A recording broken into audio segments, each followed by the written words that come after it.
call to order the meeting of the Board of Directors of the Menlo Park Fire Protection District, October 16, 2018.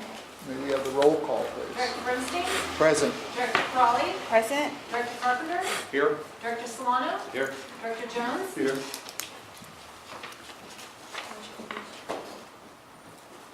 Okay, we'll have a pledge of allegiance. Join me, please.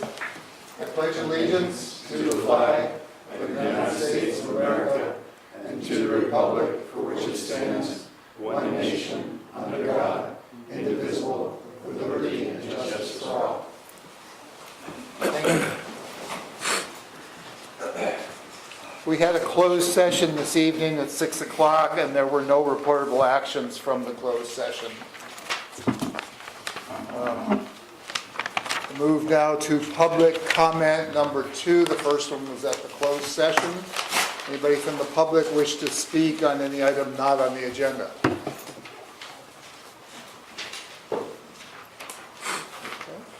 I will move to agenda item number 1 then, the CERT report. Tom?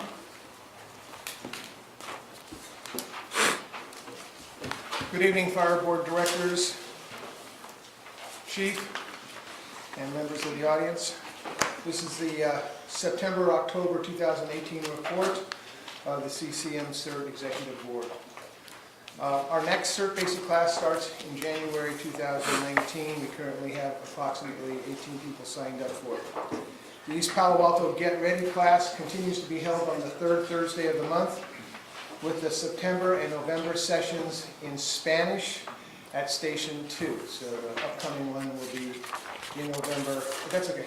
In November will be in Spanish. The upcoming one in this month will be at Station 2 in English. The ADAP community meeting continues to meet on the first Saturday of every month. So, excuse me, East Palo Alto CERT continues to meet on the second Saturday of every month. ADAPT meets and continues to meet on the first Saturday of the month. This past month we had a 45-minute tabletop training, which we always do, and it was the Atherton Community Emergency Drill Review. As I reported last time, we had 102 participants. It was an outstanding event. And we also had a presentation by Emma Hunter from the San Mateo County Emergency Medical Services.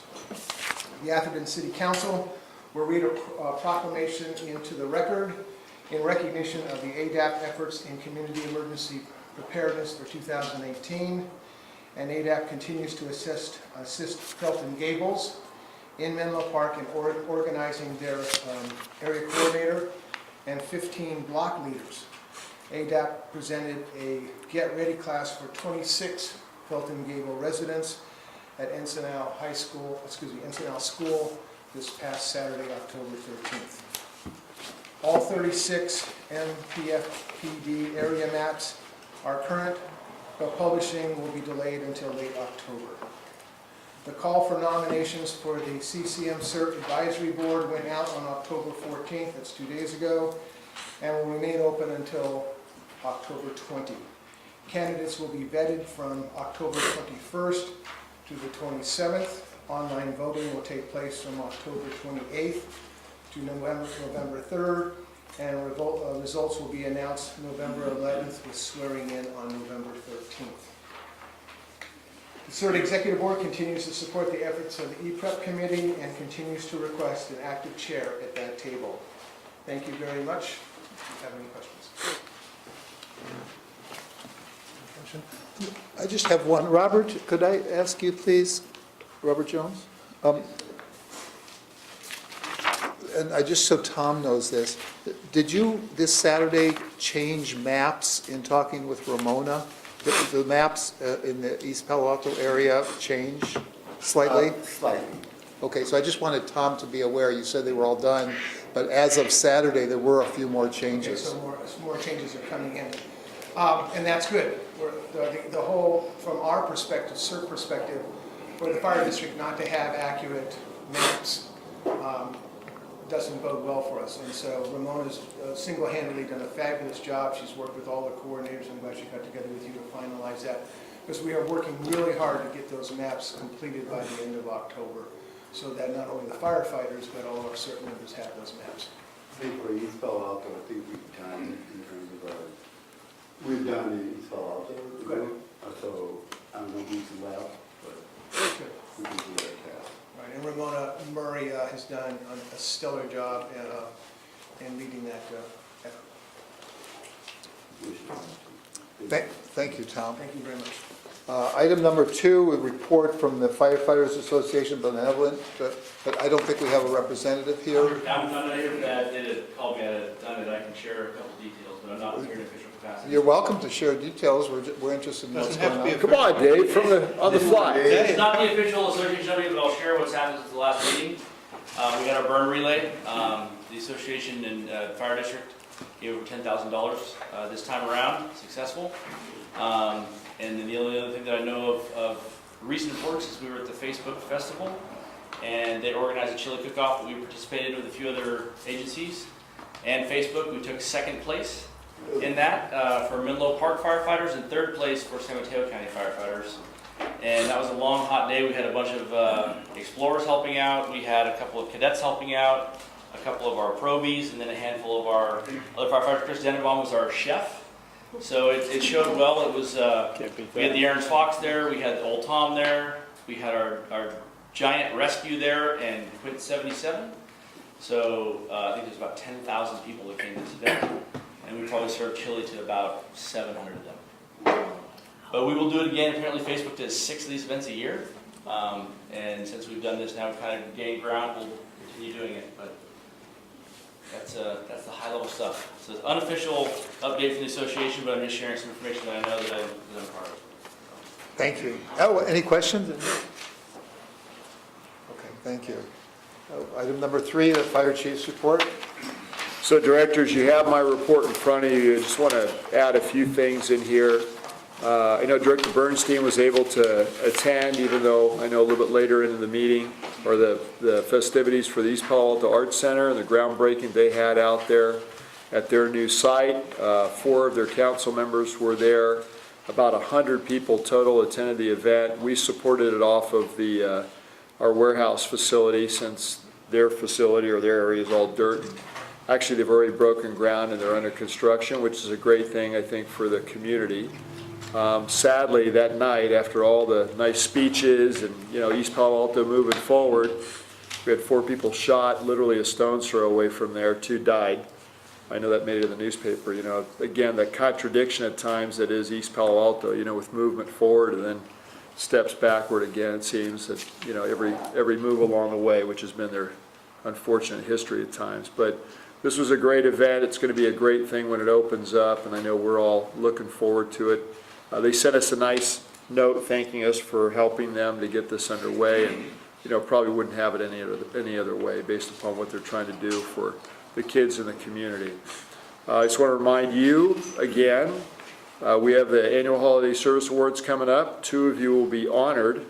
Director Bernstein for his time as the president, and Director Carpenter for his time on the board. So that's going to be December 18th. Public Safety Memorial Service, again, well attended. Dave didn't cover, but the Honor Guard from the association, the Joint Honor Guard, participated in that service. This was sadly the largest year that we've had in terms of retired employees that have passed away.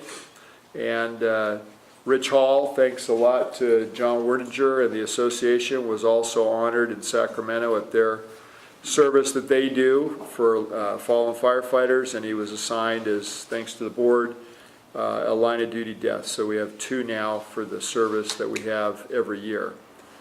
Thanks to those that attended the Red Cross ceremony that Director Crawley nominated me to. It was very nice. My wife said she had a good time, so that's all I need to know. That's the most important thing, right? It was very nice. I appreciated people showing up, and very honored to be the nominee there.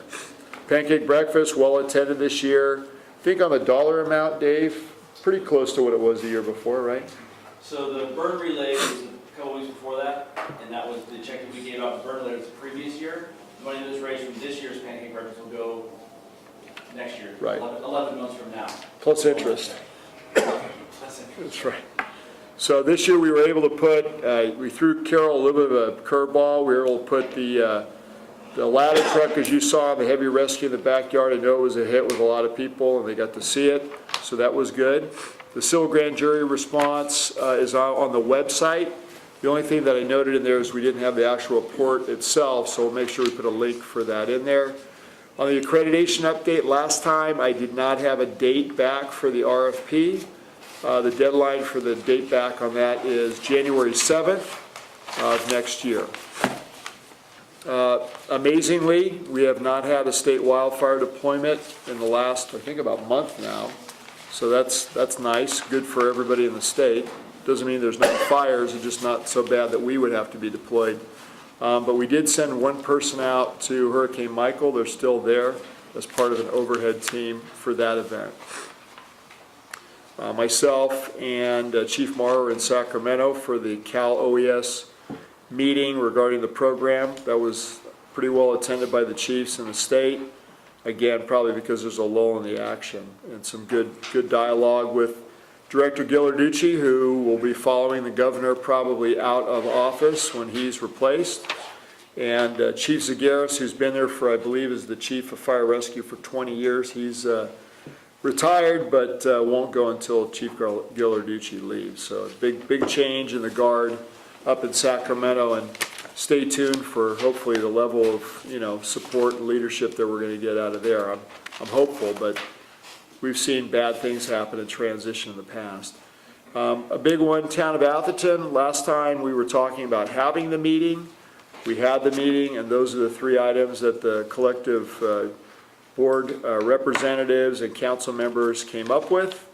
Then also at the bottom there, Fire Marshal Johnson attended the October 10th council meeting, which we talked about in terms of the tree canopy and working with the town of Atherton. I'm happy to tell you that they're working on that together with the town arborist and so forth. East Palo Alto, as you know, the manager is leaving. Maybe he's left already, he's going to Richmond, and I just talked to Sean at the Art Center event. He's now the interim city manager until they get done doing their search. I'm not sure if, he says he's putting in for the job, I'm not sure if he will get it or not. That's certainly up to them. We had the joint meeting. I didn't put too much there because I figured the directors would probably want to update everybody on what occurred at that meeting. City of Menlo Park went to the coronation for the police chief, as you know, last month, but this month, right after that, we found out that the city manager is going to be leaving, so we'll have two vacancies, both one in East Palo Alto and one in the town of Menlo Park, city of Menlo Park. So that's going to be a big change around here to see how that all plays out. And then also for discussion items, hopefully, I know they had mentioned that we would have a joint session next year sometime. I just tried to add some of the things that I see are on the list. Again, we won't know who's going to be on the council until after the election, so hopefully there'll be some opportunity to move forward on some of these items. And then I had added correspondence with the city. I know Director Bernstein had asked some questions about that. That's really their biannual review of the downtown specific and El Camino plan. And I included correspondence from 2010, back when we started giving them feedback, to today. And if you had a chance to read it, I mean, some of the issues aren't, they're not new issues. I don't know, they've been resolved. The rail line is kind of a big one. They're not going to trench it. We're not going to tunnel it. It's going to be pretty much at grade. And they're just going to keep building, in proximity to it, and then electrify it and make it go faster, which is just a bigger accident if something ever happens. So, my suggestion at this point, to at least maintain some level of public safety, is to have speed reduction in place. I think that's something hopefully the cities can get behind. I mean, it's the only thing I can think of. I mean, you can't keep building all the density right on the rail line and not acknowledge that there's some level of risk. But, maybe they can. They've done it so far. Can I ask a question? Yep. Isn't it possible with who knows what will happen in the election, but if there's a change in the composition of the council, isn't it possible that they would reconsider some of the plans here? I mean, right now they have a plan that's really not a plan, to have only one crossing of the railroad tracks and things like that. And something needs to be done, because that's just not feasible. And Yeah, I think to your question, I think on all of what I've written, and then also that, you're right, it would take a change in leadership at the council to direct whomever's going to be the city manager to go back and, either work with the district or certainly, open this thing back up again and ask for more feedback. So, I don't know how things are going to shake out at this point, but, they asked for feedback. I gave them that. You can see from the 2010 correspondence and subsequent correspondence that I didn't include because there's been multiple times where we've communicated that, I'm the consequence management guy. At the end of the day, I mean, that's kind of where we weigh in, is what could go wrong versus kind of all the things that they hope go right. I mean, I totally understand density and housing and the need and all these different things. I just wouldn't put it next to a speeding bullet. But the reason I'm asking is that, and this is not critical, it's not clear for me. There's lots of really good points, and I understand what's going on, but it's not clear to me exactly what we would like to see, and I don't know what the right forum would be. Slower rail speeds, open up El Camino, I mean, those are things that we would like to see, but I don't think we're alone. I hear that from different aspects of the community based upon traffic congestion, gridlock, where do the cars go? The bicycle lanes on El Camino, it's a fool's errand. You got Alma Street right next to it could be used. In fact, there's a bike path and a bridge that goes over from Palo Alto. So, I think more involvement would be great too. We're not on that committee, and we're not included on that committee when it came to transportation planning for the city of Menlo Park.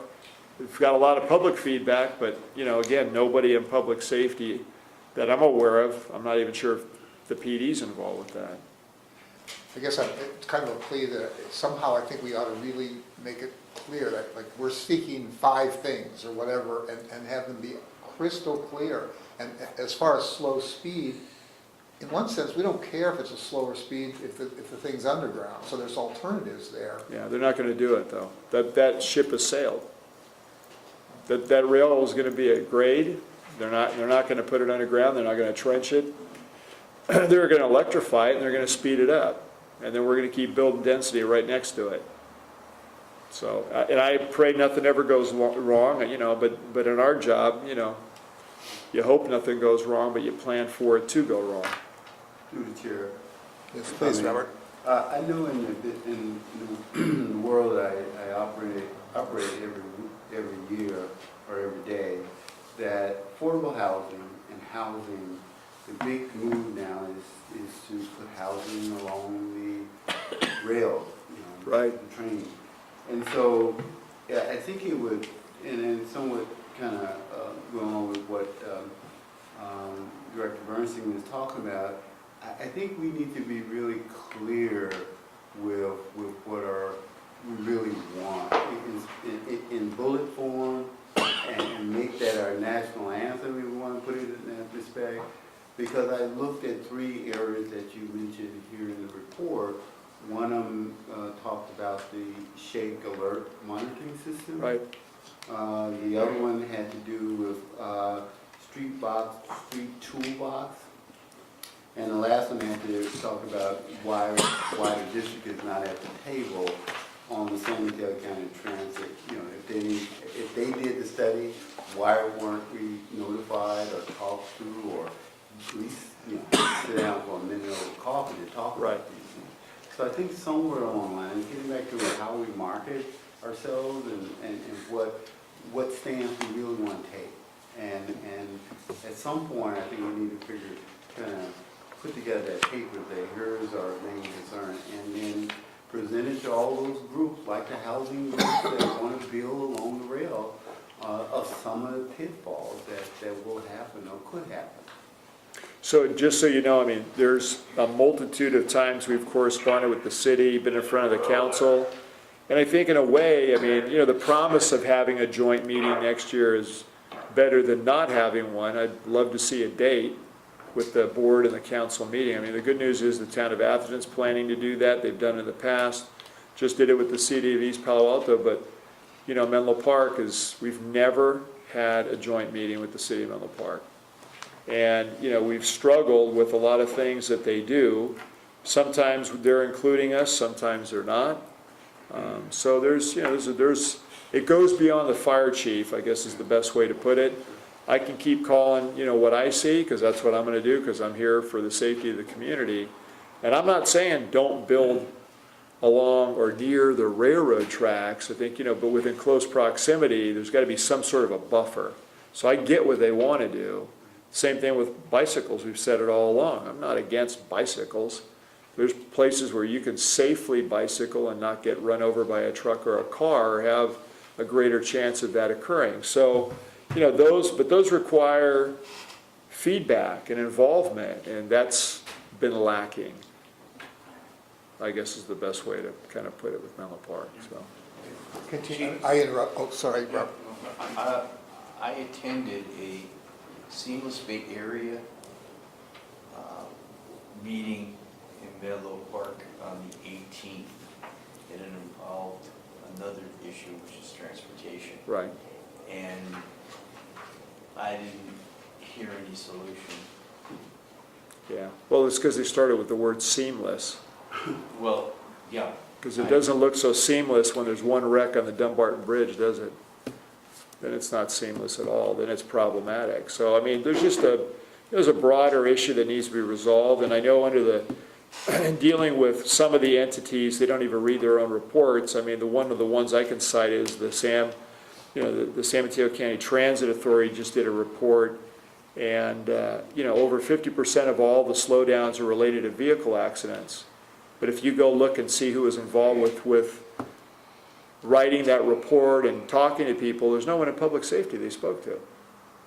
So half of the time, it involves an accident that involves public safety that's going to go out there and clear the accident, certainly, respond to it. No involvement. That's the same thing with Complete Streets Toolbox. I dug into that as deep as you can go. And they finally had to admit there was no one from public safety involved in that. So we got a toolbox with alleged tools, but no tools that were ever given to public safety, nor did they have any feedback on them. So a lot of these are planning people, engineers, transportation people, which, are great. They have the pie in the sky, altruistic, everything's perfect, everybody rides a bike, everybody walks, they give them all the nice, cool names. And at the end of the day, we're in gridlock. We're narrowing roads. We got more people, more development, more cars than ever before. Everything's going the opposite direction when it comes to these things, and yet, none of these communities in many cases are speaking to each other either. I think we had some good meetings, Rob, you were in one of them, with the town of Atherton and the county, just talking about things that they'd never been informed of. So, I think there just needs to be we need to have a bigger presence, so I'm not disagreeing with anything you're saying. I think a good move would be at Menlo Park to actually have a joint meeting with the fire board and fire district at some point, since now I'm losing my conduit in the city manager, and nobody knows how the council's going to shake out. Anyway, I'll move on. Please, I interrupted you, I No, apologize. you're not interrupting me. The LRAD trailers, has arrived. I know that Jim's working on the training. Once that's done, then we'll go ahead and start doing some of the demonstration experimentation that we talked about. That'll happen in November. We'll make sure we give community notice for that. We'll start up on Walsh Road because that's where our existing siren is. Then we'll start moving over to San Francisco Creek, simply because we're going to be coming into rainy season before we all know it. Interestingly enough, the vendor contacted us recently. It was hoping they could borrow it for demonstration for Sonoma County, since they're looking at a similar system to this as well. On the LRAD. Yep. We had an interesting comment at the joint meeting in East Palo Alto from a veteran who was concerned that Right.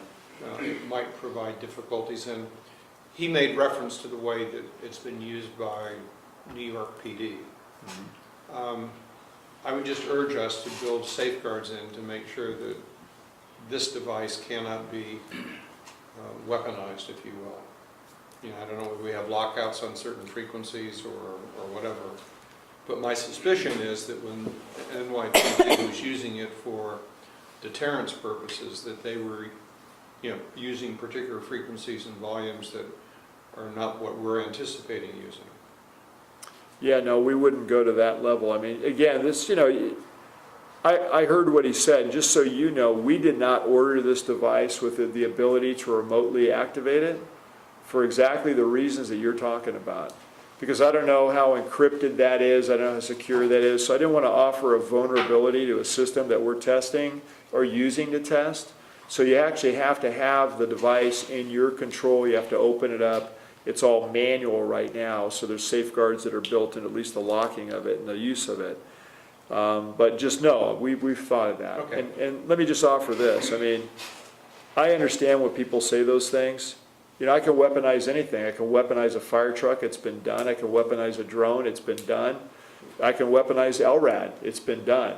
And so, you know, when people talk about, well, this could be weaponized, well, a lot of things could be weaponized, you know, that we have. Chief, you make a good point. And I think that one of the benefits of the long discussions we had about setting a drone policy before we had drones was that we addressed exactly the misuse issues. Right. And since you can weaponize anything, it's perhaps useful to formalize the rules so that everybody knows, yeah, we thought about that ahead of time, and these are the rules that prevent it from being weaponized. Right. Well, and I think you probably for the first time heard that we didn't pick up the remote activation component for the very reasons that we were worried about the security of it, no different than what happened to Hawaii. So, you know, the wrong person sending the wrong signal at the wrong time can create chaos. You know, we don't need to have something happen that's out of our control, so we didn't offer a vulnerability to it, if you will, just because until we get this thing up and running, we want to know how all that will work. So even for future installations, are they going to be triggered by radio or phone? You know, again, what's our security level within that? So good news is we have a USAR team. We're dealing with security issues on a relatively regular basis that, you know, I think we're in the know. I'm sure, you know, law enforcement in many cases does know more than we do, but I think we know enough to try and make sure that we're being careful, which I know is your point.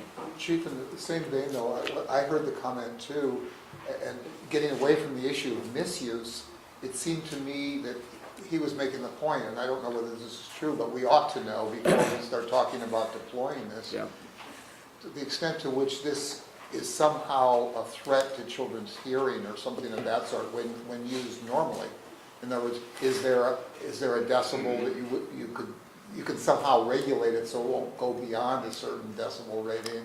And what does that do then to the reach of it and things like that? But we don't want a bunch of parents against this because they feel that any drills we do are going to damage their kids' hearing. Sure. Yeah, kind of reminded me when we would do burns in the community, and everybody would come out about air quality, right? So there's a benefit, but there's also could be a detriment or something that could go wrong. So, you know, we'll weigh all those out, just like we do every single time. But, you know, stay on the positive side because, you know, you could go down that wormhole if you're not careful. You certainly got to be aware of it. But overall, I think what it will bring is an overall positive device that can notify the community at a period of time where there's a problem. And the more ways we can do that, that doesn't rely on technology like cell phones that people leave, as we found in some of these fires, in their kitchens or somewhere out of the room, is one more way that hopefully gets them out of harm's way when something goes wrong. Well, I'm a big supporter of I know this, you are. but I ended up wearing ear protection at the demonstration at Walsh Road also because it's a pretty powerful signal. Yeah? So we won't mount it on top of any schools is probably a good thing, right? Well, yeah. Yeah. Shake Alert is the next one. I'll just cover it real quick. So the company that was selected last time, and this is on the board's, one of your goals, Sky Alert, Shake Alert, Sky Alert. So Sky Alert is a company, it was awarded the contract to install the earthquake Shake Alert system in fire stations 2 and 6 for a cost of $24,000. And as you know, that's hopefully going to go on very shortly. And then, of course, we'll be one of the first public safety facilities to have that capability. And again, like LRAD, there's things that we need to program and plug in terms of how it would operate. At what Richter scale does it automatically open the doors and sound the alarm? You know, all those things need to get worked out. Facilities priorities, the warehouse, you can see from there to all the other ones, you know, what's going on. One of the bigger ones, and thanks to Dave who's here, we finally were able to get the pool removed from the 28 Almondral site. That required removing the debris, backfilling, and compacting it every day. It took over a week to do it. The fencing has now been removed, and now we're working on improving the fencing and the gates there, since all the truckloads of debris leaving and dirt coming in has been completed. And then we're also working on the 1,200 square foot storage facility. We're looking at the lot behind Station 3, but equally we'll have a proposal for the Strategic Planning Committee to possibly put this somewhere else based upon trying to run in some of the underground for a long-term benefit. But again, we'll weigh that at the committee level. Tonight we have, for the emergency simulation facility, Mike Schaefer's here to do that presentation. That also went to the committee. I know they were wowed by what those guys were presenting. It was a great thing. And then one update for Fire Station 4 is I spoke with Nino today about the rental of the house behind Station 4, and it looks like we're getting close to having a renter in that particular home. We had decided to make that a 12-month because even if we build the fire station up there, it's going to take us time to go through and design it and get all the entitlements and so forth done, and then probably go for a month after that. So it looks like we're close to renting that facility out. And that's it, unless you have some. Well, actually, one more thing. So on the new firefighter side, we had 163 candidates pass the written exam. We got that down to the top candidates, of which there were 42 that came through the interview panels. I've been actually now doing my version of the interviews, the final interview, which is the chief's interview, and I've seen 13 of 19 candidates that will be coming through.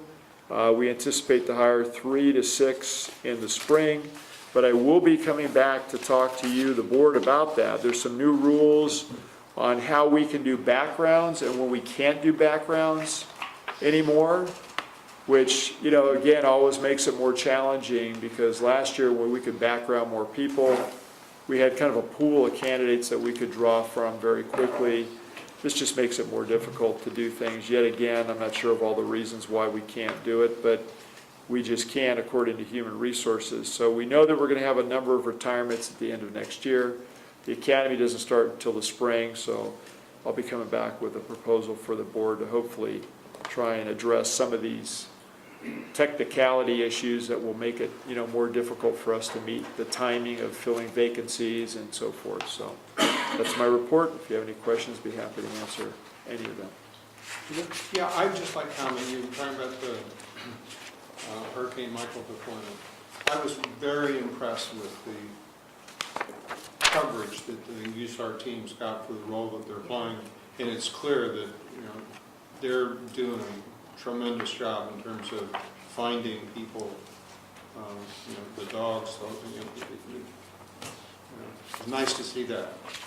Yeah, and just so you know, they've reconfigured over time, so we have a smaller cache of water rescue equipment that can go out the door, very similar to what we started in the state of California for swift water rescue.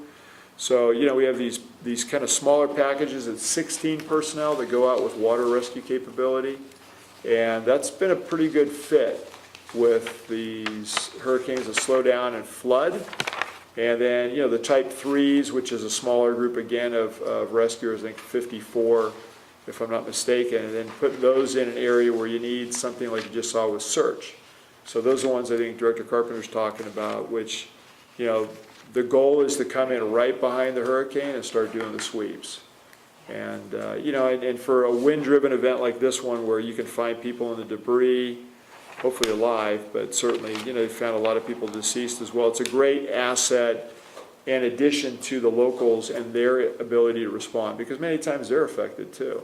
So, they get their facilities equally get destroyed at times as well. So that renders them, unable to help in some conditions, right? We saw that in New Orleans with the flooding too. Any other board members have any? Rob? Oh, no. Anybody from the public like to speak to the chief's report? Okay, I'll move on to the consent calendar. Let me, So moved. whoop, okay, moved and seconded. Who seconded it? I did. Virginia, Thank you. Peter, I'd like to pull items 8 and 9 just temporarily, that was a mistake I made. These items, in my opinion, are too big to be part of the consent calendar, so I'm going to pull it. But that will leave 4, 5, 6, and 7 unless anybody else has any objection to those. Anybody from the public want to speak to 4, 5, 6, or 7? Okay, so the motion to approve the consent calendar is only items 4 through 7. All in favor, say aye. Aye. Opposed? That's 5-0.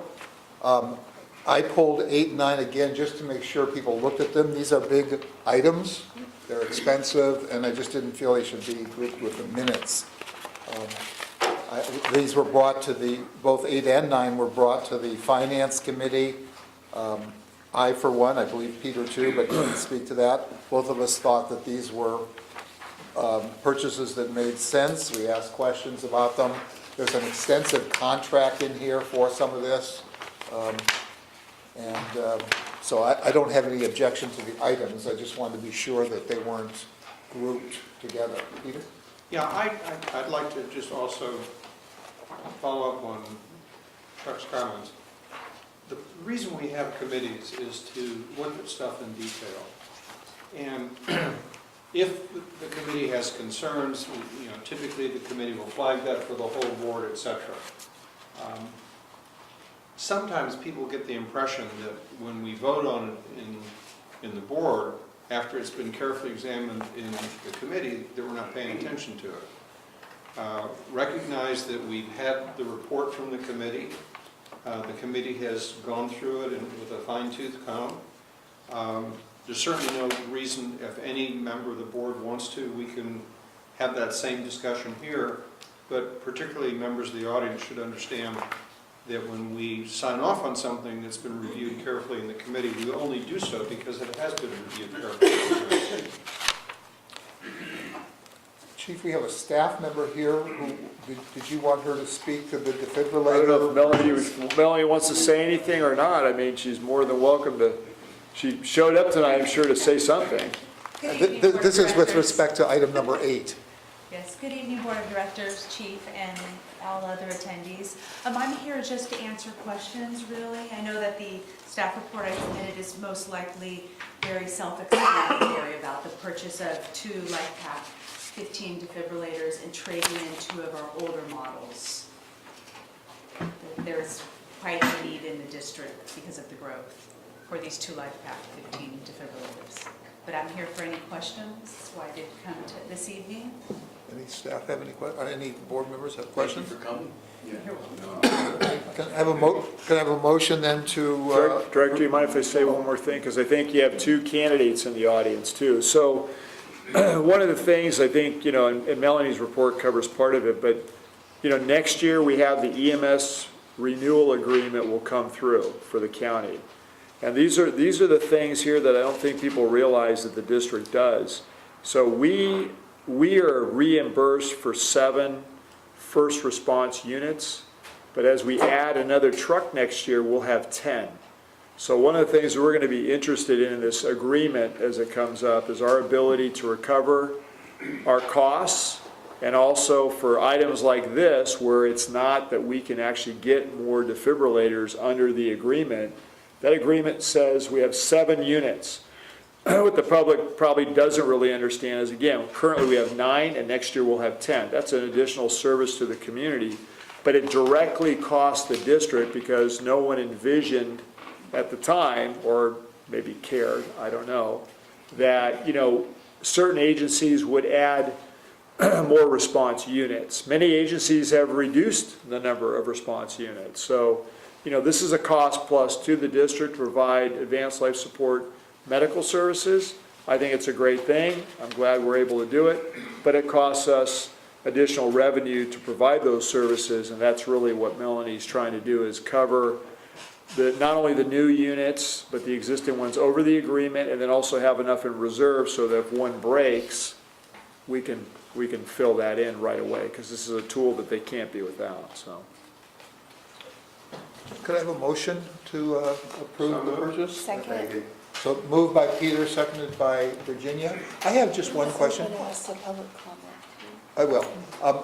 I wanted to ask you, How often do we use these? Daily, many times. So every call we go out onto, we utilize it to take a blood pressure, a pulse. If anyone has chest pain, we're putting them on the monitor to determine whether or not they're having, a cardiac emergency. If they're in cardiac arrest, we defibrillate them with it. It also has carbon monoxide poisoning monitoring on it. And we're the only agency in the entire county that has that capability on these monitors. So it's definitely beneficial to all the citizens in the district. I have a follow-up question. Please. What would be the useful life of that particular system? There are 10 years. You've talked about shelf life? Mhm. Yeah, a 10-year shelf life. That is why the LifePak 12s are quite old and they're ready to be traded in. Yeah. The batteries are all rechargeable and so They are all forth? rechargeable and they last up to 6 hours as well. How many defibrillations or whatever can a single pack offer? You mean an actual battery? Yes. I'd have to get that statistics for you, I'm sorry. But more than 2 or 3, say? More than just one call. They would be able to run one call if, God forbid they did have one cardiac arrest after another, they'd be able to run multiple cardiac arrests with the same defibrillator. Any other questions or comments? Okay, number 8 here is for the purchase of the defibrillators, cost not to exceed $60,000. All in favor, say aye. Aye. Opposed? Thank you very much. And bring us now to item 9, which is the purchase of a warehouse paging system and for the warehouse out on Polgus Avenue. Have a motion to approve the purchase? Second. Peter's approved and Robert Jones has seconded. Any discussion? All in favor, say aye. Aye. Opposed? I think we spent more on paper on this than we did on. Possibly. Yeah. I know. Okay, this brings us then to item number 10, which is the year-end fiscal report and the resolution authorizing amendments. Does this go to you, Chief, or Kathy? or- It's going to be Kathy. Yes. As we talked about before, this report did go to the Finance Committee where we did go through it in detail. Just talks about the ending balances and what the main portion of it is to be able to direct the remaining funds at year end. So for June 30th, 2018, we had $7 million in unexpended funds that we are requesting be directed to multiple funds let's see. A lot of it's going to the CIP reserves, which is not really reserves because we do have plans in place to start working on Station 1 and Station 4, and that is starting to ramp up. So the funds in the CIP reserves had been pretty well depleted from the purchase of different properties for very good reasons. And so we're trying to ramp up a little bit on the funding, trying to get funds over to the CIP to be able to move forward on the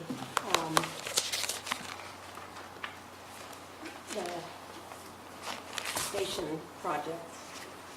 Let's see, there was also, we put funds, let's see, I'm trying to remember the numbers. So 3.8 million we transferred to the prepaid apparatus reserve. That is, we are amortizing the current ones that we just received. So we've received a number of apparatus over the last couple of years. So we're trying to be fiscally sound and set aside funds now to be able to build that up so that when we need to replace these, we will have the funds and not have to go out and issue debt for the purchase of a new fleet. Also, let's see. We did transfer, let's see, $1 million to the PERS rate stabilization UAL reserve, and that will be transferred to PERS to cover our unfunded liabilities.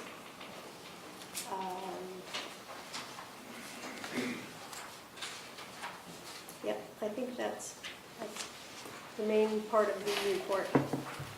I'd move that we accept the report. Second.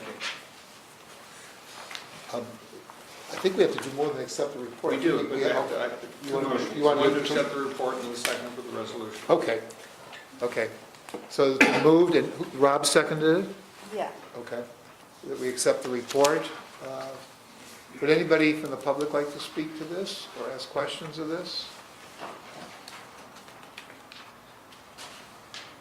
Okay. All in favor of the motion, say aye. Aye. Opposed? 5-0.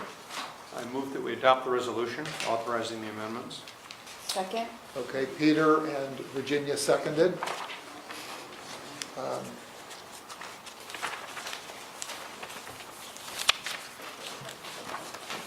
Any discussion? Yes, any discussion on this? Yeah, I would like to just comment. I think that, the staff has just done a superb job of putting together this document. It's a complicated process.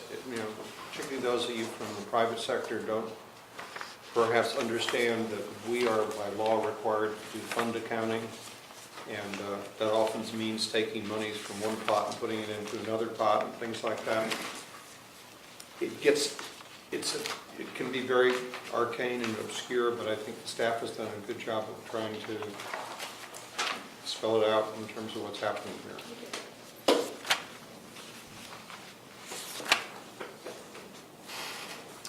Oh, part of it, I'm sorry, I have one last thing to say.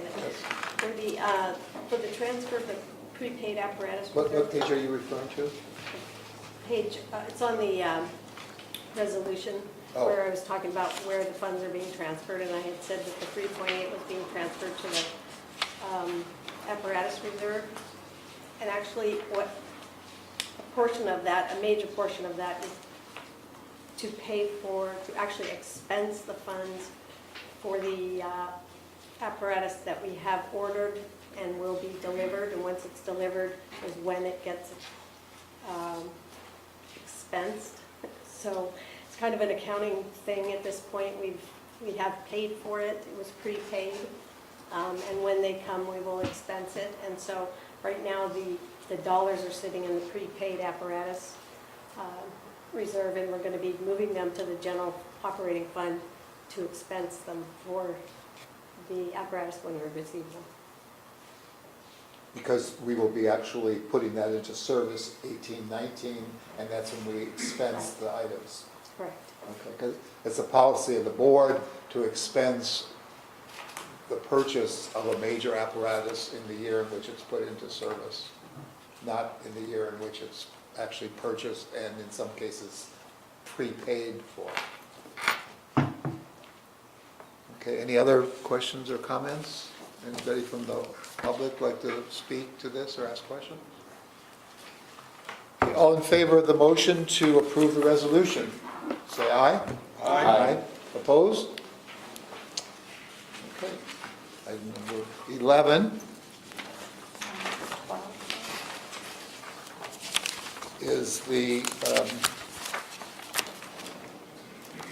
this involves the leasing of our new warehouse facility on Poldus to Task Force 3. Chief? So directors, this item's actually come before you before to establish a dollar amount. So that was done. This actually just is a formality, but an important formality in terms of, our relationship with the federal government to lease the space. We had decided upon and you'd agreed upon a $10,000 per month lease agreement for the USAR program. It's essentially taking the federal contracting funds that we receive annually from the federal government to support the urban search and rescue team and paying ourselves, which is legitimate and legal under the agreement, for space. So the good news about the purchase of the warehouse in East Palo Alto is now that we own it, we get to become the benefactor of collecting rent from the federal government. That said, in working with legal counsel, we had to memorialize that in a formal way. That's what this does. When I brought this to the committee, I had asked for 10 years, which would have been about 1.2 million, just for stability of a longer term in there. We agreed to 5 at the committee level, and I know Director Bernstein had brought up in his letter a CPI. Well, you know, I don't know what the federal government's going to do, but I can tell you so far, especially with the new regime, the new president in there, that funding has been flat for a number of years. So I'm working off the assumption that we're probably not going to get any more money, and I'm happy just to get the amount that we have. You know, Director Carpenter mentioned the hurricanes and the FEMA response, which we've been part of, and I think that goes a long way to stabilizing our funding, simply that they weren't going to touch it, because early on there was many rumors and a lot of concern about the FEMA teams being you know, defunded or downsized, or the amount of funding not being the same. So, you know, I'm pretty confident our funding is going to stay the same for at least the next several years, and, you know, hopefully a 5-year lease agreement means that we've stabilized for their purposes as well to program in their costs, reoccurring costs every year to manage the team. Great, I'll move to approve execution of the lease between California Task Force 3 for the warehouse. Second. Crowley moved and Peter Carpenter seconded. Peter? Yeah, I'd like to just advocate that we proceed for 5 years at a fixed level. And the reason is that there's a huge mismatch between when we do things and when the federal government does stuff. Yeah. And we can tell them that, oh yeah, we want to increase the rent. Well, by the time they get through the cycle, it's probably 18 months later.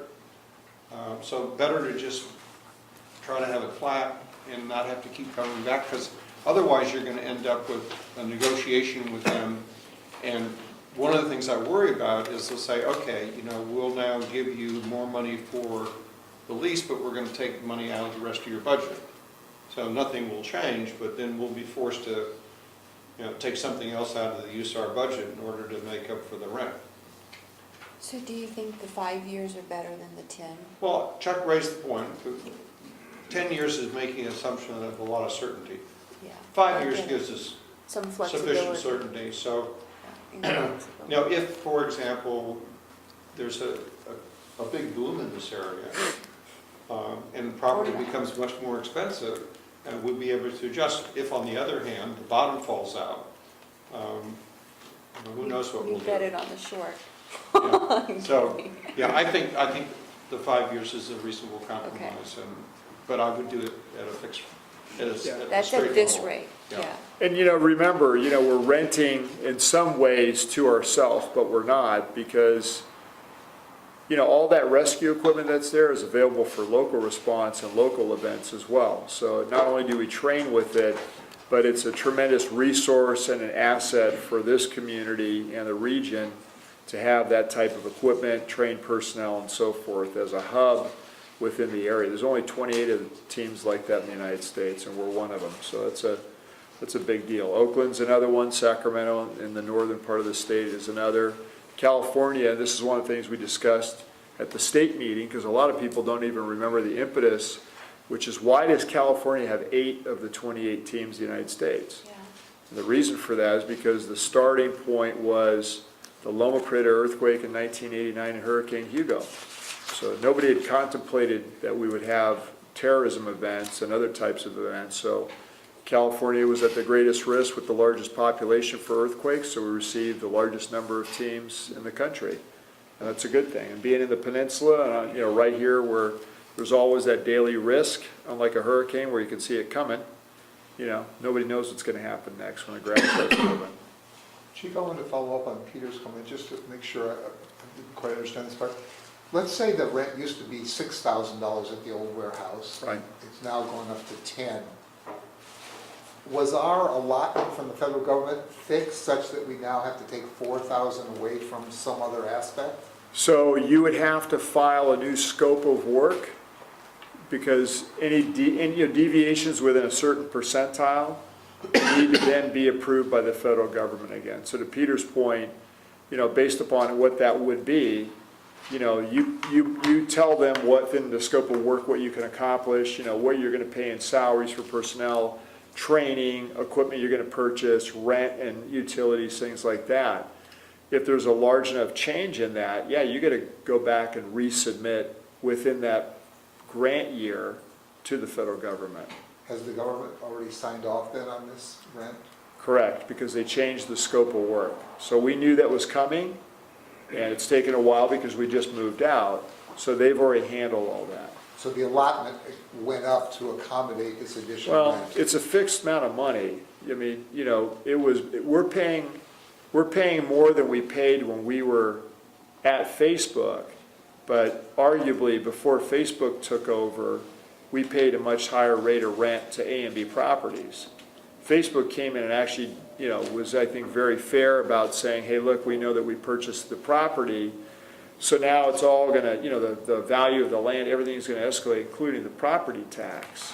So in many ways, they insulated us from some of those effects because of what we do, and so that was a level, I think, of support to us by saying, hey, we're gonna keep your rent at a lower rate because we understand the value of what you do, and we don't want you to move. At the same time, we need you to move when we tell you to move within 6 months. So, in Facebook, as I shared with them, well, this helps the team. It's a pot of money. It's not like, I'm not sure. What I'm wondering is, did we have to cut money from other parts of the task force budget to be able to afford the higher rent? oh yeah, Oh, we did? oh sure. See, what happens at the federal office is the federal office, like the office that runs the USAR program, they submit a budget. The budget gets approved, and then appropriations get approved, and then they have, quote, money to spend, but the amount of money they have to spend is fixed. And they can't go back, they very seldom go back to the Congress during the fiscal year and say, hey, we need some more money in this pot. So basically, they have to live with what's in that pot. And they've divided it up amongst the 28 teams. And once they've done that divvy up, there's no flexibility. So it's very hard to, and that cycle is a cycle that runs on about a 24-month turnaround between the time you start budgeting, get your money, spend your money, and the people in the program office don't have a lot of flexibility. It's not like they're sitting there with another $3 million extra. Well, and the grants are the same. So, if you looked at, for example, Boone County, Missouri, trust me, their costs look a lot different than ours on employees and other things. So, ourselves in New York have the highest costs in terms of region, and the federal government makes no accommodation for that. We don't get a special percentage because of the, how much things cost here. So, it's in many ways it's harder for us because of that. But, we make do. We figure it out. That's what these guys are good at. So, we're not dumpster diving like in the old days, because we used to do that, or going to the federal government and getting excess surplus property and using things that were hand-me-downs from the federal government. Some of the trucks that you saw out there, those were trucks we screened through the military and then had them painted through the prison system. All we had to pay for was the paint and getting them back and forth. So, we used to do a lot of things differently than we do today. I'm not saying that we're spoiled, it's just things have evolved a little bit, so. Other questions? Or Fine, thank you. So we have a motion on the floor to approve the lease agreement. All in favor, say aye. Aye. Aye, opposed? Okay, 5-0. Thank you. We've moved to item 12, which is the multi-story emergency simulation facility. So it's not we talked about doing a presentation. Chief Schaefer was more comfortable with the staff report. but the directors who were in the strategic planning committee had a version of this presentation already. We've since refined it based upon their recommendations and feedback, which we very much appreciate. This is still an evolving item, as Mike will talk to. You can see within the handout in the packet that you've received, besides the report, Let's make sure everybody knows, that it refers to this handout that's on your table. right, and you know, there's 3 different versions in there, and I just want to say or caution, especially since Dave's in the audience, not that I'm cautious because Dave's a reporter, but in terms of just presentation of cost, you know, the cost that was presented within the staff report is at the largest massing. It's the 5-story. So obviously the 2 smaller versions that you have in there that go from a 5-story tiered or to the 4-story tiered, those would cost less money. And that's actually going to go back to and through the finance committee this next time. Again, this is kind of an evolutionary process.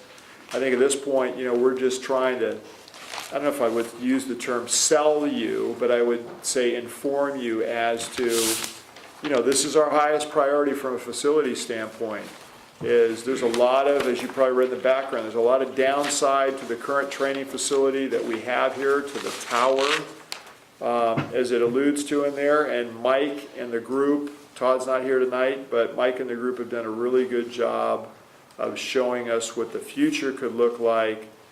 And I think one of the things that the committee, I'll say this, was helpful in, which we very much appreciated, is, you know, when things like the number of fires go down, actually the need for a facility like this goes up, because, you know, that OJT, on-the-job training that we used to have, I know when I started here, we had 10% fire calls. We don't have that. We're down to 2%. So that doesn't make the risk go down. That doesn't make the severity go away. That doesn't make the danger and so forth diminish.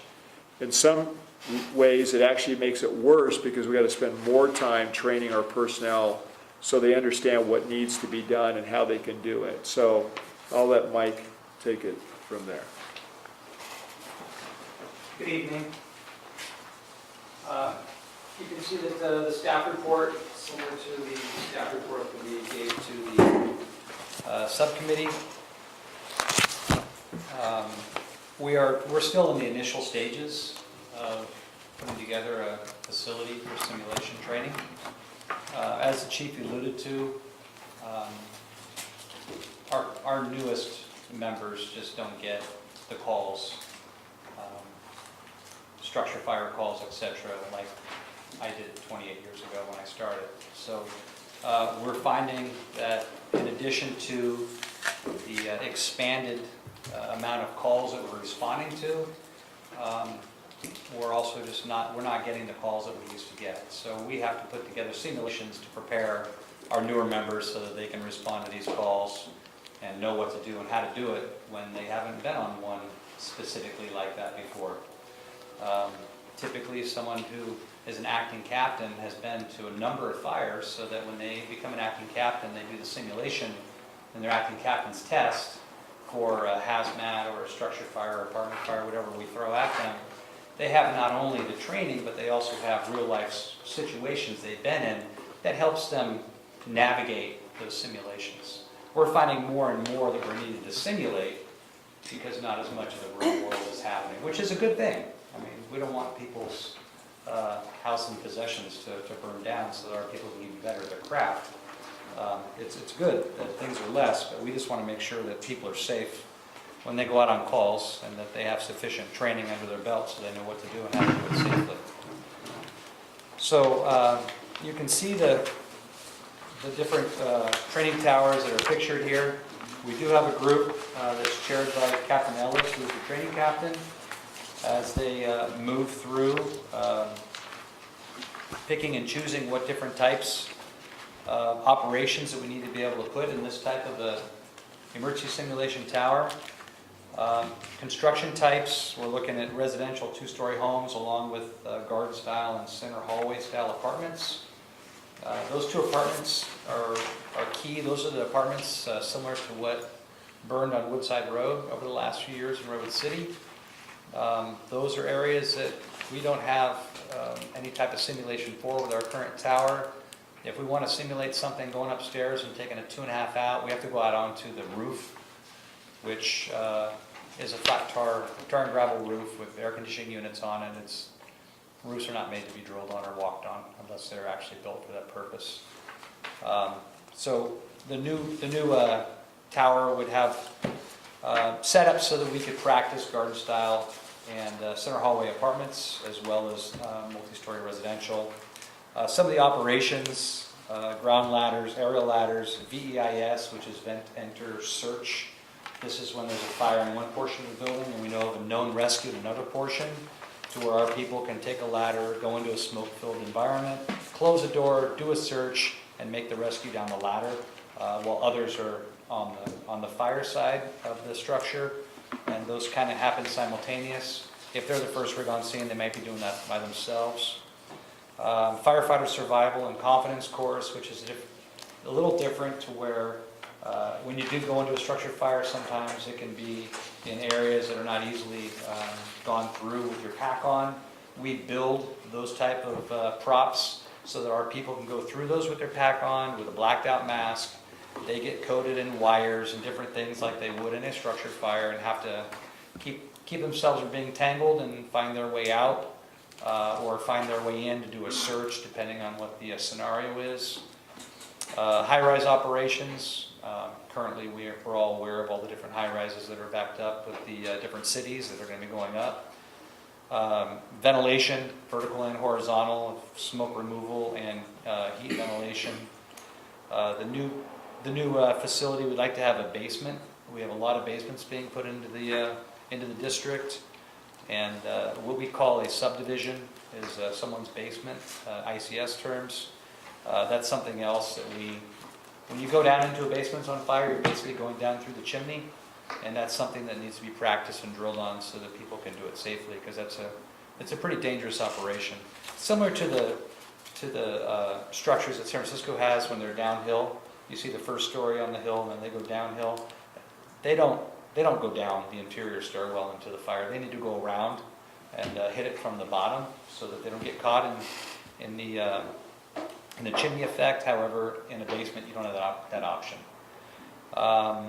Salvage and overhaul so that we can obviously save people's possessions from smoke and fire damage. We'd like the facility to have an integrated smoke distribution system, to where we have a smoke machine. It's plumbed out throughout the training facility, and we can smoke any different room we want with the natural smoke we use.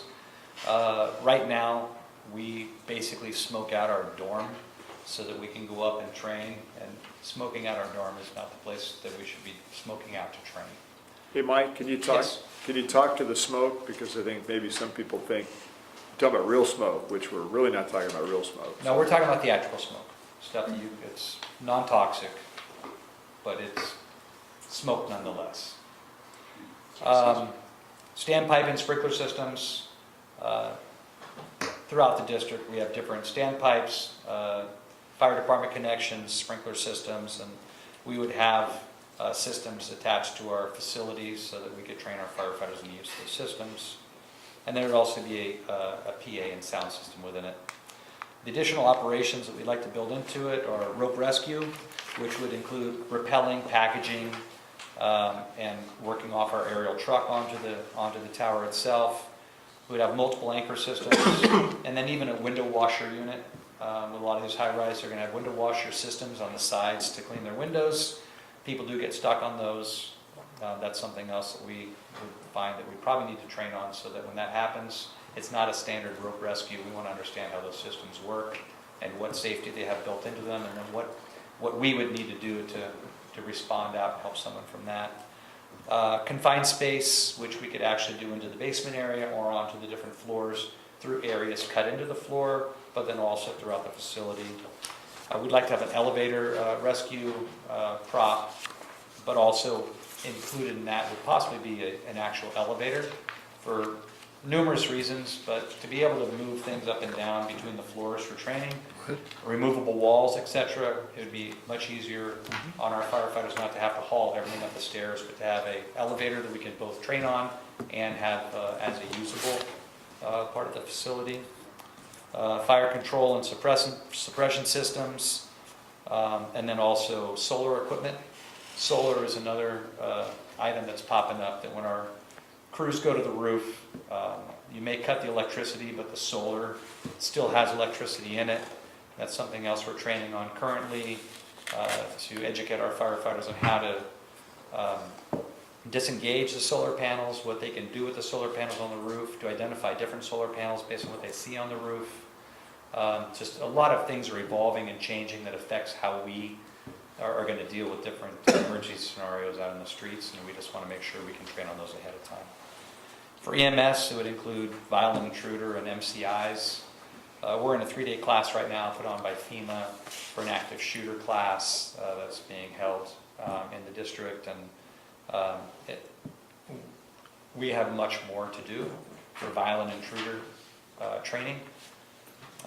And then multi-use, obviously for our UAV program, for explorers, cadets, CERT personnel.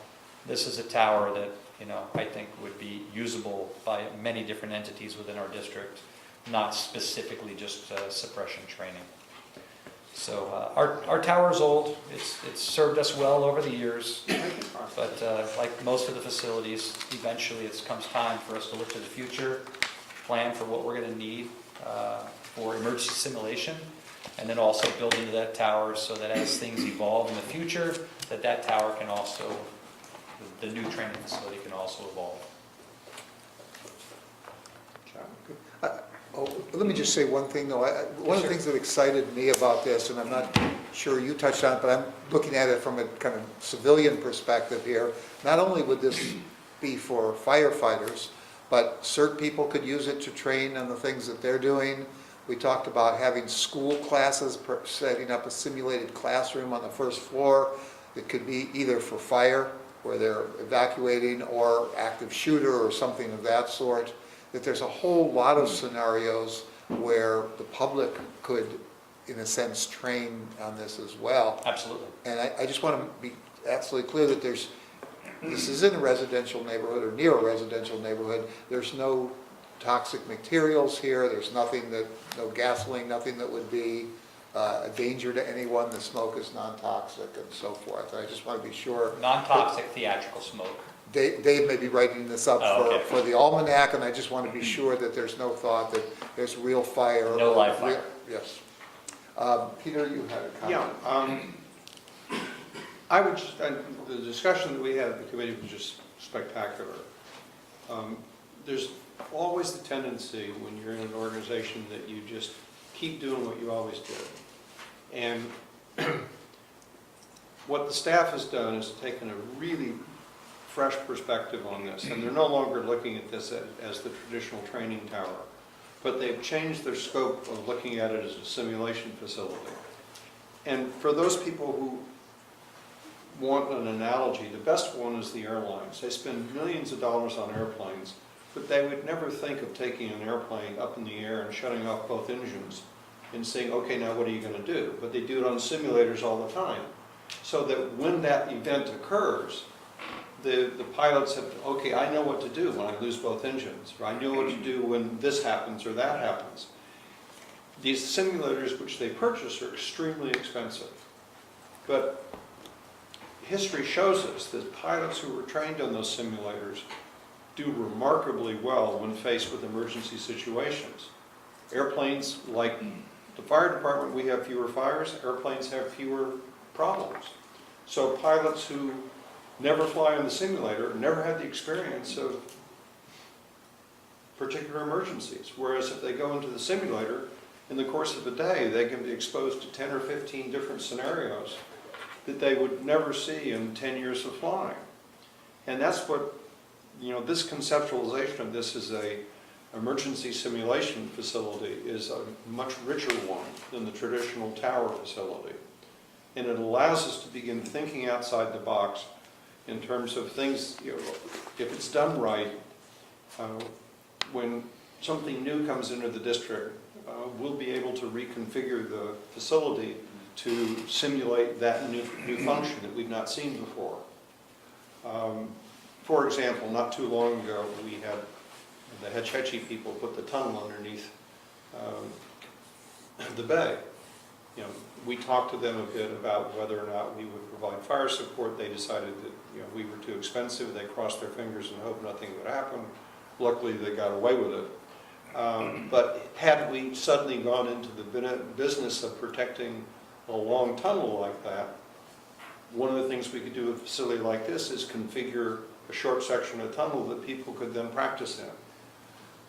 So that's the purpose of this. It's sort of a Swiss Army knife approach to training, where you're not quite sure what you're going to need, but you know you're going to need lots of different options.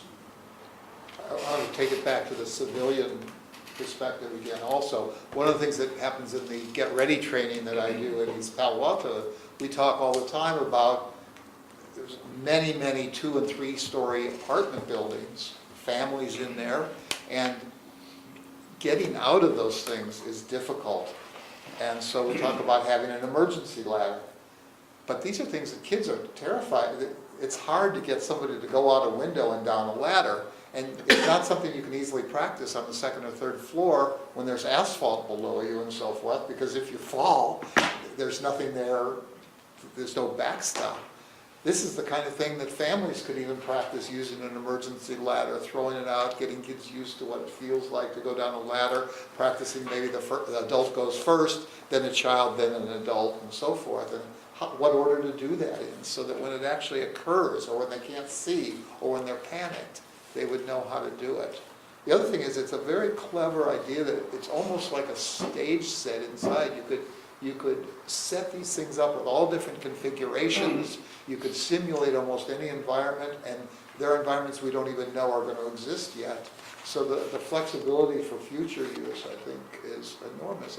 It's a little, I'd also use the analogy of the art gallery, where you set up these temporary walls, you turn off the lights and trying to get through places and get out. And again, even for families, just practicing going down low.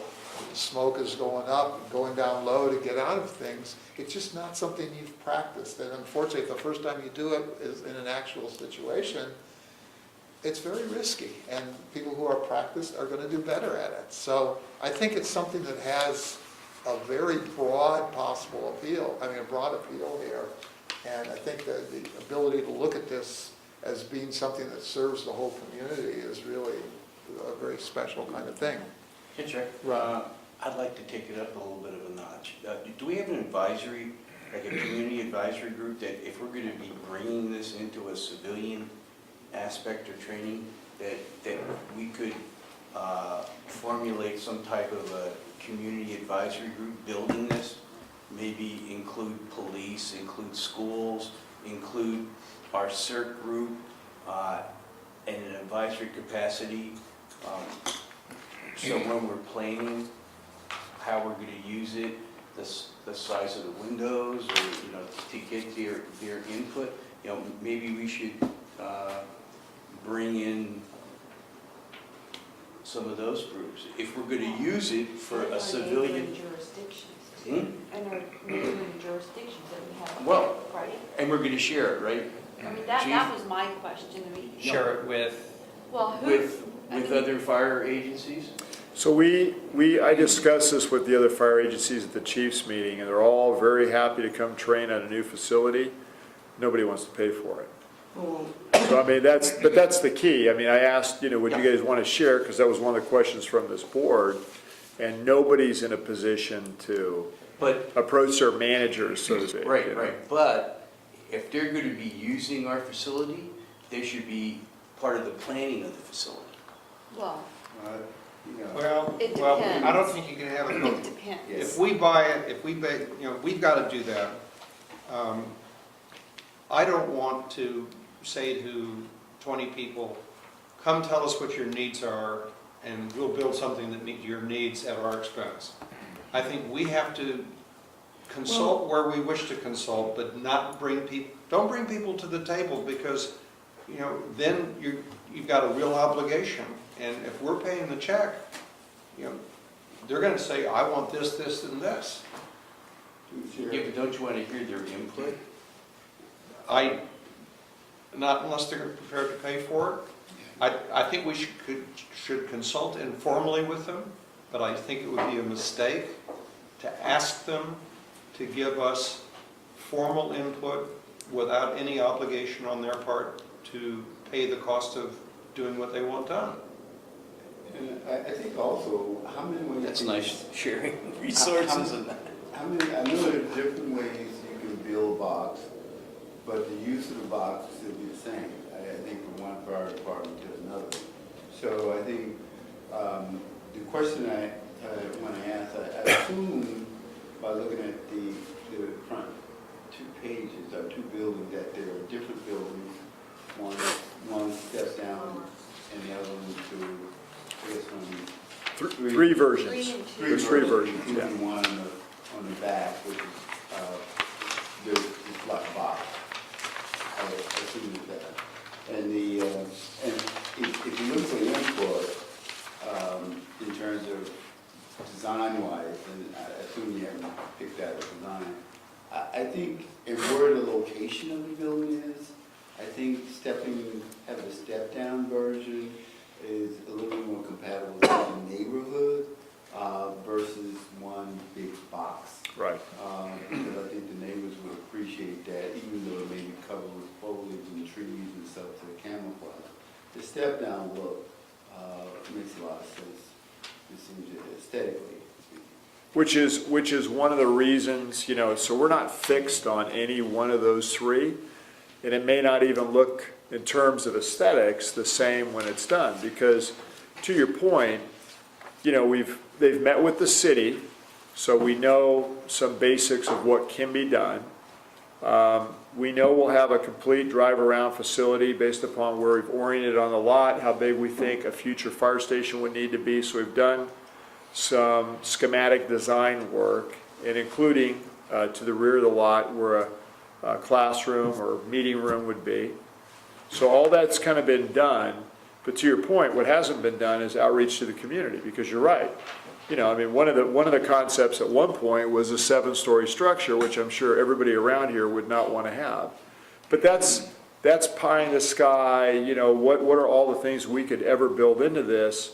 Then we resolved, okay, it's a 5-story, that's equal to the height of what we have now, so within reasonable, we're not trying to build something bigger than what already exists, right, in terms of at least its height. Massing is another one, right, because you get the massing now, right, is it a big box that, everybody drives around and goes, oh my God, look at that thing. Well, no, we probably don't want that, so we've got different versions that we put out tonight, because we know that at some point the community is going to have to be engaged. They live around here. Nobody wants to see something that's ugly, but at the same time it's got to be functional, to Director Solano's point too. So what are we going to use it for? All those things have to be factored in. Virginia, Oh, go ahead. and then I'll come to you. Go ahead. If you want to piggyback on this topic, mine's about money. My question's about money. Well, I haven't even gotten there yet. No, well, That's what I was going to talk about too, Okay. but on the NFPA recommendations, and in my past life, I used to deal with training facilities also, it talks about getting the interactions of individuals that are going to use it. Peter's point is well taken relative to if we're going to pay, this is our facility. But like you've spun it off during your chief meeting, and we should get that some type of input on that. I know COSI has something like this at the facility, don't they? So they've looked at COSIDES. That's a steel tower. It's called the Commissioner. We've looked at it. The problem, so one thing, I think an important thing for here is we're not burning in here. It will be plumbed if we ever chose to put gas in. We choose not to do that right now because we have a burn facility out by the bay. We're using Class A. It's out of a residential area. To Mike's point, even though you could do a burn with gas because you're not providing the smoke in that outside of the stage smoke. So, there's things that we have to clarify too for the community. But to your point, this is a probably more durable facility. They've looked at that. We've looked at that type. They've looked at Fremont's. They've looked at different towers, and they've looked at all that, and they came back and sat down and said, kind of what where you were going, which I think is a good point. look, how many different things can we do in here? And then out of the box, how many things can we think of that, you know, would not be maybe what we would do, but to your point, bringing school kids in, the CERT group, the explorers, the cadets, what could they use it for? You know, I mean, Melanie and EMS, how can we use this for medical training for, you know, active shooter or intruder, or whatever they're calling it now? No, like, you know, if the county, you know, if we've got 9 in this, and then we're gonna build one too, well, Right, redundancy. yeah, let's not waste No, our there money won't that be- way. Yeah, it won't be But like, as long there's as- nothing like this. Right, and that's what this, you know, advisory group or community sounding board would be. And it looks like you guys have done that, We have. you know, and you've worked on that, and that's great. I But, would suggest also that this could be a revenue source for us. People may not have capital money, but I think you could probably charge training fees for this. You could, and that's been done. You know, At least for recovery, that's done in different places. You know, but not to discourage the other agencies, and I don't mean to make it sound bad. I mean, you know, I ask all of them if they want to be part, they all want to be a partner, but they can't commit to money when they can't even build firehouses. You know what I mean? That's, Well, you know, we're in a good position because of where we are and who we are, but they're, you know, if I go to Redwood City and bring this up, I mean, you know, they can't afford another unit. They're hoping they're gonna get an override for a tax assessment, right? yeah, so I get that. So I've heard from a couple of people who are residents in the fire district, and they are concerned about the $1,000 per square foot price tag, which I get in today's dollars. And so, you know, which is what, $11 million for a facility, which I get that it's needed, and I totally would, I think it's something that I would support, but I want to make, and I know we're not in the business of predicting the market, no, and no one can, but I don't want to be at the height of the market either. And I know that we have to do planning, but I'm just bringing back feedback I've heard from members of the public who've read articles in the paper about this training tower, because I think there've been a couple of articles, so. See one of the almanac, that's Well, it. there's that, but then there's one in the Daily Post too that someone brought to my attention, I haven't seen it. When you say, excuse me, you say, Virginia, the height of the market as it relates to Building. to the cost of the building, The- of building, the- or just? Yeah, the- this $1,000 square foot I price, think, and I don't know if that's, well, I think as the, around this area, there's a lot of room left for building. you mean in terms of cost? Well, Or in terms building, of you know, rent? just building commercial buildings, just building it all. And, you know, that cost may go even higher. So you based think on- $1,000 is a good price? Well, I think it depends on the structure, like for Well, this this structure. isn't gonna be this tower. Let me try to explain myself. If I'm building a chicken coop, that cost is gonna be a little bit less than building this particular I training get that. facility. So I think it's really gonna be, is relevant to what is being built. I'm just putting it out there because I've heard from people, and I think it's something that we need to be prepared to address. I didn't know, I mean, I'm not on the strategic, or the finance committee, or the strategic planning committee, so this is the first time I'm hearing about multi-use, and I'm totally for that, but I'm just bringing this out there. It's on a square foot basis, so whatever that square foot is. No, I get that, I get it, it's not, John? Okay, Peter? Yeah, one of the things that I think is very healthy here is that we're getting an early look at where we want to go. We're not being asked to make a commitment.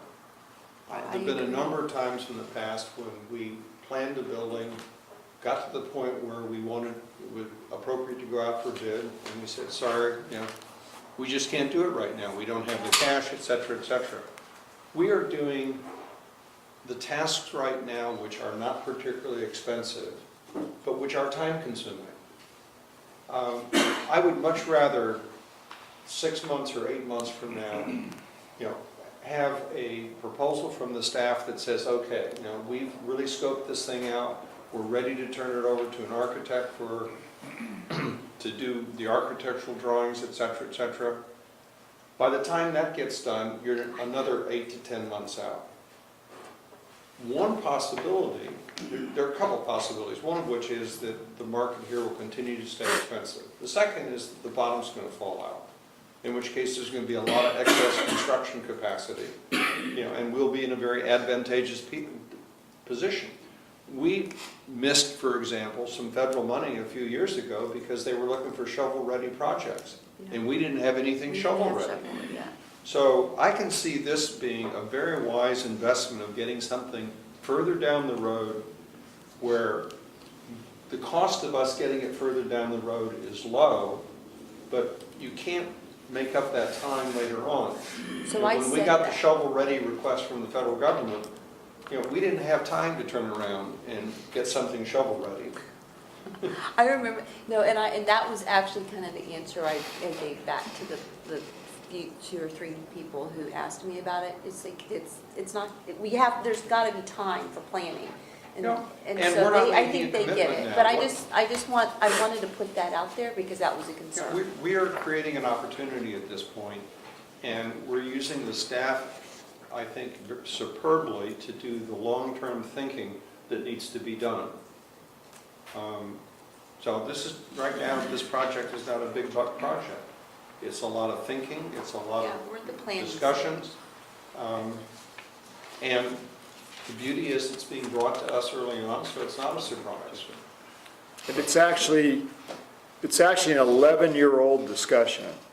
So if you remember, 11 years ago, when I became the chief and the board set the priorities, the number one priority was to replace the existing training tower. But we were constrained by how much land we had, so we started down the road of trying to acquire more land from St. Patrick's Seminary, which then bumped into the recession, and all that was scrapped, if you remember, right? So now we've come back, we've purchased land that took us a year, actually arguably 11 years, and, we're at that point again to make this is the number one priority, but now it's more within reach. And, I think a lot of things have evolved. Functionality is, I think, driving this, which is a good thing. Simulation's a part of that. And even environmentally, I mean, we went through a drought, and I can tell you, there was nobody that felt good about flowing water around here, yet we need to flow water to practice what we do.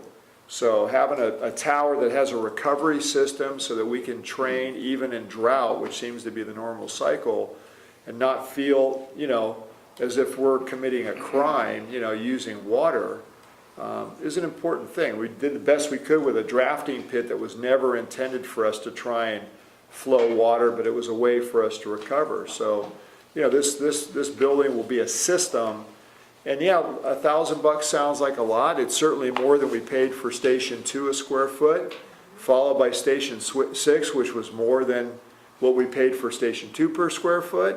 And I'm sure, if things keep going, which maybe they will, maybe they won't, maybe 1,000 will sound like a good deal as we get ready to build Station 4, and it's $1,200 or $1,500 a square foot. I don't know where it ends. To be mindful of what people are saying who are paying for this. That's all I'm saying. And that if it makes sense, which, like Peter said, we're in the discussion phase, then part of our responsibility is to get the message out in an appropriate way to justify this cost that our taxpayers are concerned about.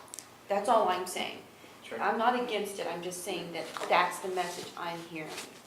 I'd like to chime in on that, though, too, to both address what Virginia said and include some of Rob and Peter's thoughts on this, and that is, this is a time, as we talk about the planning of the physical facility, I think we should begin to talk about the financial arrangement.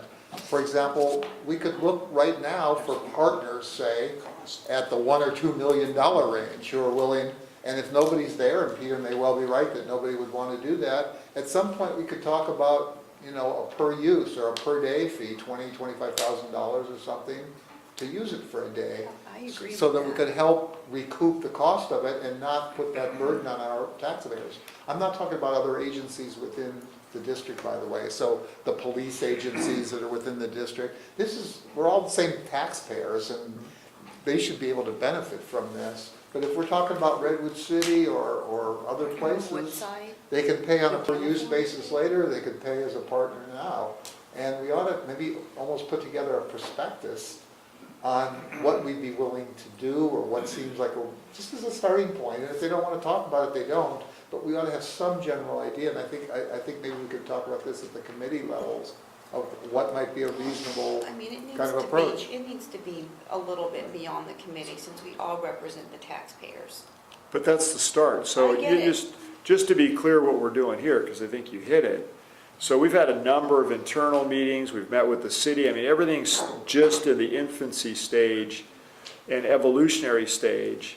And so, you know, even coming beyond the strategic planning committee, we've been there twice, and the board members felt it was ready to come at least to be brought out, okay? Now it goes back to finance again. I'm sure it's going to come back to the board a couple times. We're not even close yet. We got to go to the community, got to get Yeah, that I feedback think as that's well. important.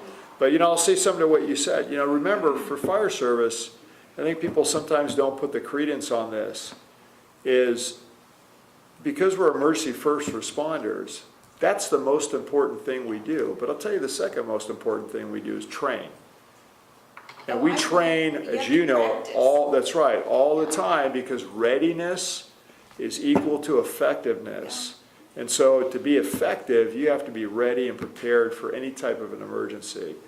We, for 2 decades, have been disserved by what happened with this tower, whether it was the addition of the cell sites for a monetary benefit, which totally then negated the use of that, the water damage, the seismic issues, couldn't even use smoke in there because of the communications infrastructure, which finally has been moved to the city of Menlo Park, thank goodness, with their new 120-foot monopole. So, I mean, you know, we have this incredible potential that can be realized here. And in the meantime, we're still doing it out by the bay. And, you know, you've seen that. I mean, that's world-class in some ways as well to have that facility out there, but we don't own that. So I always worry about the day when that can go away too. So, you know, I think this is central to the district.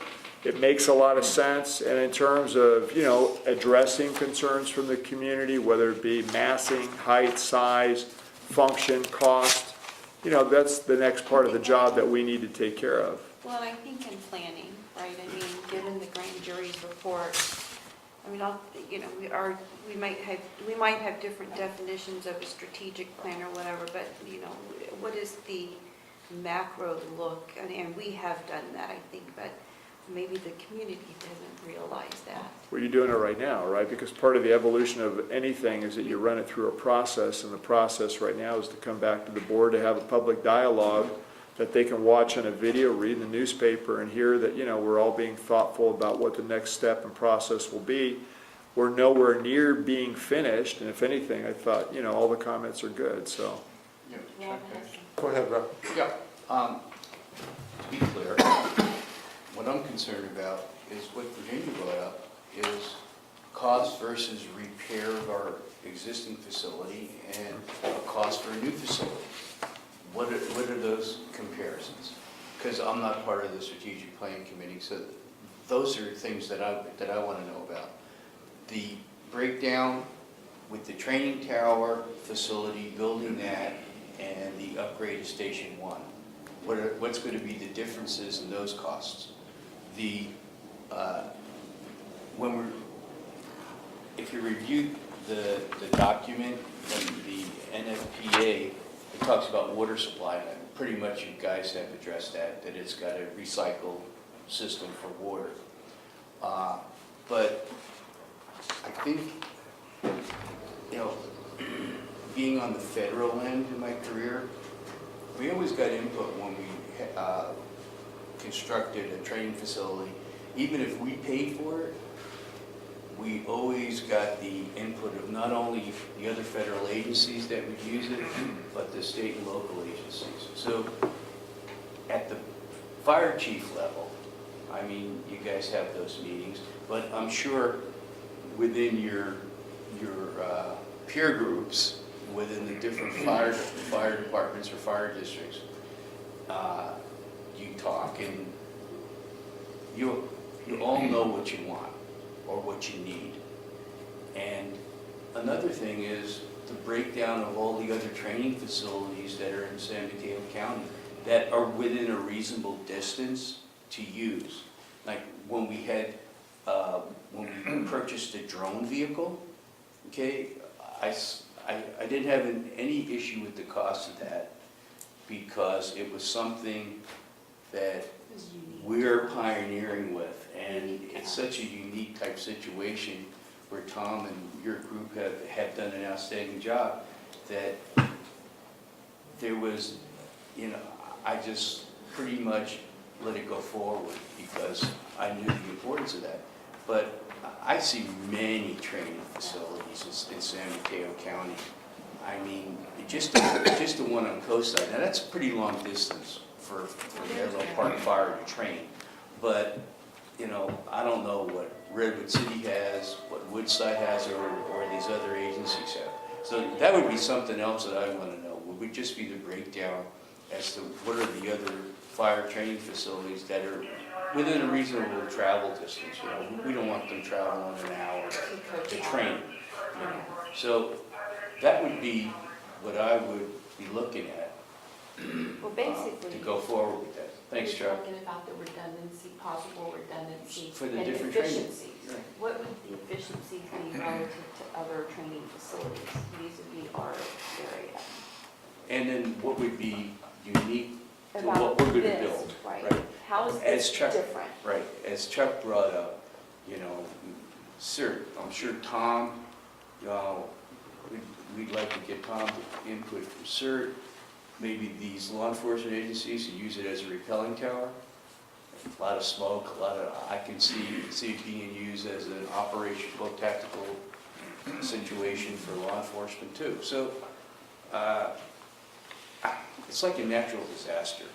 You know, do we have to buy 20 bulldozers when Caltrain has 50 bulldozers that we can borrow?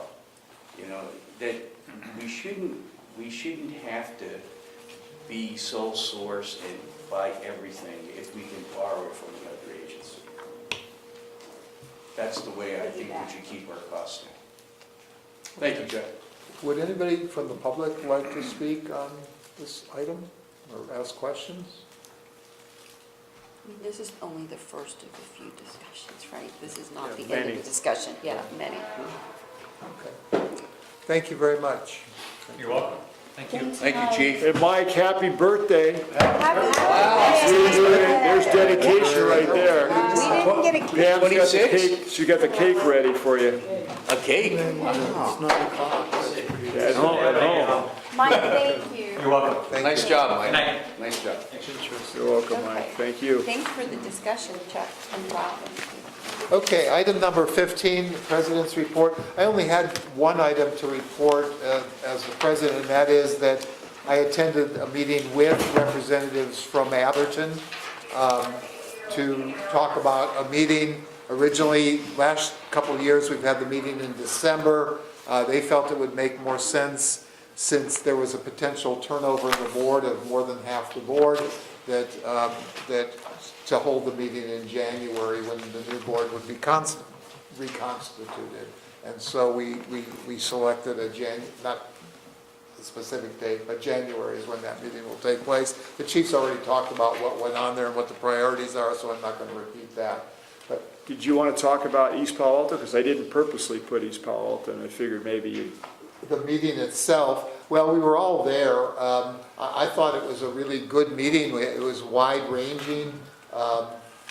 It's always interesting to see the characters that come out of the woodwork and speak to various issues, but I think it's amazing how much was sort of new to some of the council members. For example, I think there was a general lack of awareness that they have a responsibility for emergency services. And it's something that we talk about as if everybody knows it and everyone else is going to do it. But they said, what, we do that? Is that our job? And there was, so that to me, this is where I go back to that thing, and Robert echoed me earlier. where I think we need to communicate sort of more simply in some ways. I mean, I'm not criticizing your commentaries. They're very good, they're very well written, they're good.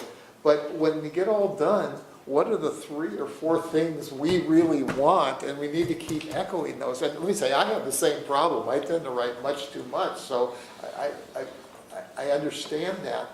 But I don't think people really understand what we're saying in some cases, and that's why I think if we could consolidate, talk about the messaging, and just keep saying it again, because we said, we've said it and they didn't listen. Well, they may have listened, but they didn't hear. And it's up to us to make the communication's a two-way street. They have to open their ears, but we have to really put it out there, and I'm not sure we have all the time.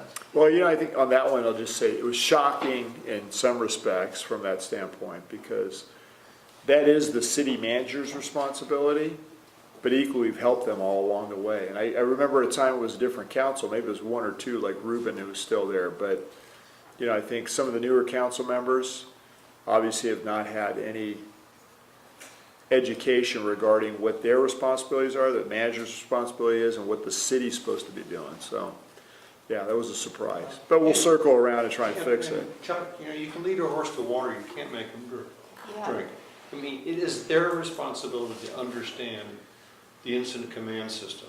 It's their responsibility to know what they're supposed to be doing. We have assumed, for example, total responsibility for CERT training, which is not our responsibility. It's the responsibility of the town of Atherton, the cities of Menlo Park, and the cities of East Palo Alto, and they've never done it. And so we have done it. It's a really tricky issue. You know, I don't think we should go too much further down that road and say, well, since you're not going to do this, we're going to do it for you. But we don't have, it is, I don't perceive it's our obligation to say to a city council, you need to understand the incident command system. That's their responsibility. And yet they don't. They don't have to, if you said, what's the ICS, they'd look at you like, What is an ICS? what is that? Like they did. Right. I think, since we're on that subject of East Palo Alto, what I do know is that there are, 3 years ago, the city council, it was a conversation that every, and this was before the current exiting city manager came on board, that particular city manager thought it was a great idea that every council member become a CERT-trained individual. And that was a buzzword for a couple of months. But since then, not one has stepped to the plate and became CERT-trained. So, somewhat of what Peter was saying, you can take a horse to the trough, and if they don't want to drink, they don't want to drink.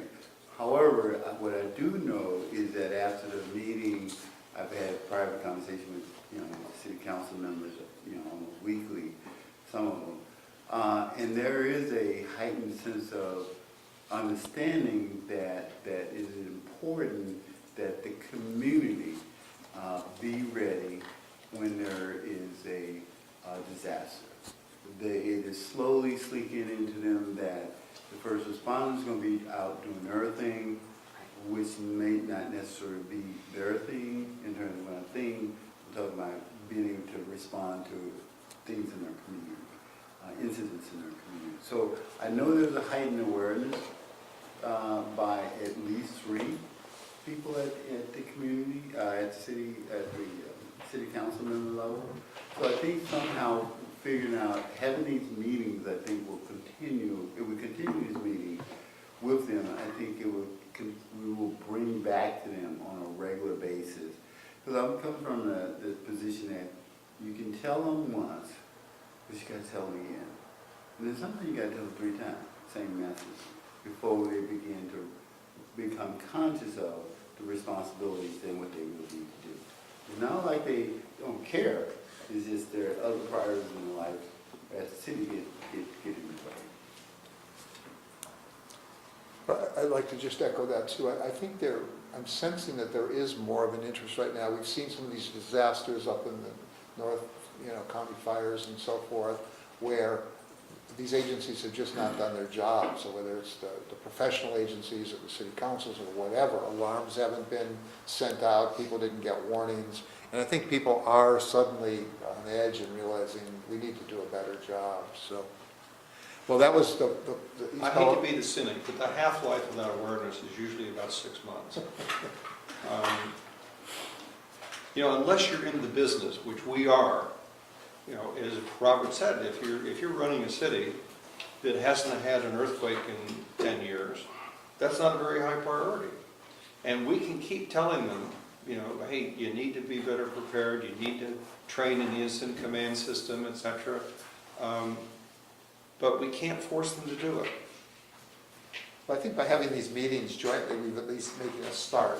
It's not going to solve the problem, but at least it's a start. I felt in East Palo Alto, there is some new awareness. I've run into the same people at about 5 or 6 different events since then, and all of them have kind of an interest in it now. So The broader question, I think I'm trying to turn this loose. The broader question is, how do we empower the community? Because that's who's going to be available when a disaster happens. I'm not saying that everybody else in first responders is not going to be there, but I think the community and how we best, and that's where I have high hopes in CERT and CERT 4 to be able to make that happen. We're kind of slow making that happen in some areas, but I think, to me, that's where the empowerment comes. When people can take it on themselves, when a group can organize itself to go out and do the reconnaissance and then turn it over to. And that is almost, the infectious disease model. We had a critical mass in Atherton. ADAP developed, has gotten stronger. We've got something that started with, your work and other people's work in East Palo Alto. The only thing that's showing any signs of life is Felton Gables in Menlo Park, because it's next to the ADAP people, so they got the infection. My sense is that the commitment that we have made as a district to take on CERT, even though it's not our responsibility, is going to pay off big. And that's the way that we will get these communities on board. The more they have trained people, the more those trained people are going to influence. For example, in Atherton, ADAPT has developed a relationship with the council where they go and get money from the council, and the council invests in ADAPT. But it came from the ground up. It wasn't because we said to Atherton, you got to do this. It was because the Atherton residents said, we're going down this road, we're getting trained, we want a commitment from the town, and they got it. And I think the same thing will happen in East Palo Alto. It probably will not happen in Menlo Park in my lifetime. I'm optimistic. I'm optimistic. okay, To get people like Sean. let me go through the committee report. Let me go through the committee reports then. And Robert, I'll start with you and your committee. We have had, along with Rob, let me say, the strategy we have with our committee is to try, right now, the EPREP committee, is to try to understand what's lying around that is not being utilized within the CERT board. And understand some of the concerns that may be hindering motivations and moving forward.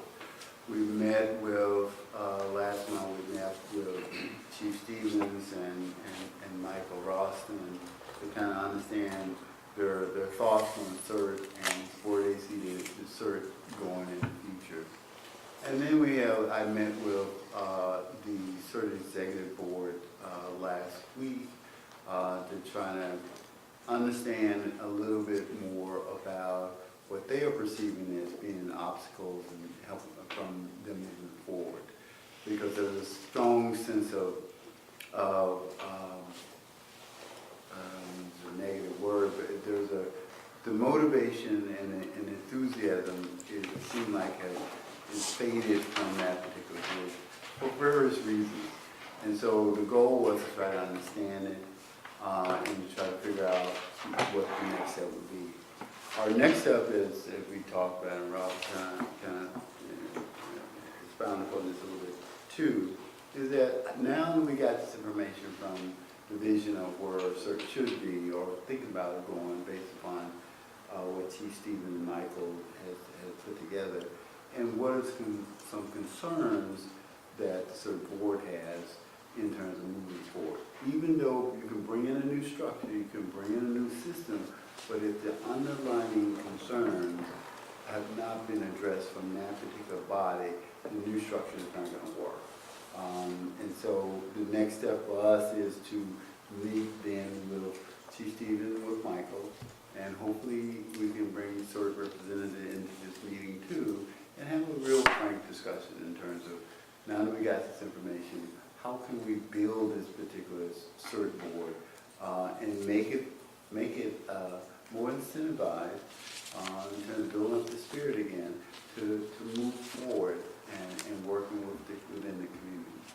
So that's our approach, and Rob, I don't know if you have anything in common. No, that's fine. Thank you. Can I just ask a question, Chief? I wanted to ask about Michael Ralston's role. I'm just not aware. Has he moved into the technology position? No.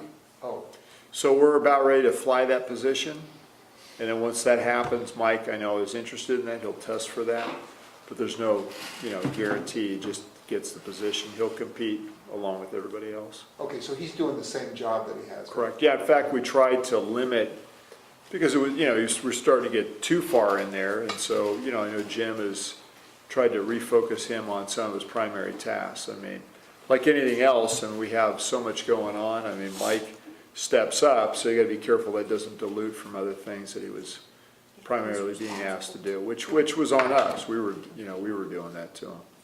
Okay.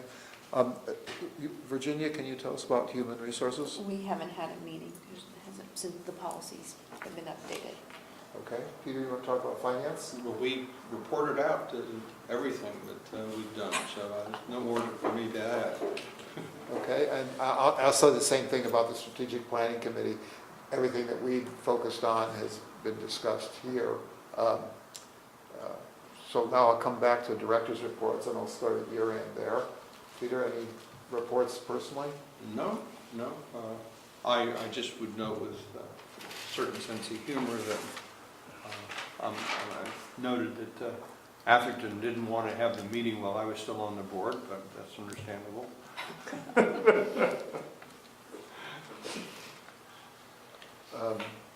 Okay, Virginia? Yeah, I just have a few things. I attended the pancake breakfast, which was wonderful, and I think, as Harold said, we had a lot of people, and I was happy You to were do it. actually out there I cooking was a flipping pancake. pancakes. Yes. That's my favorite. I can't eat them right now, so I might as well flip them, right? So that was fun.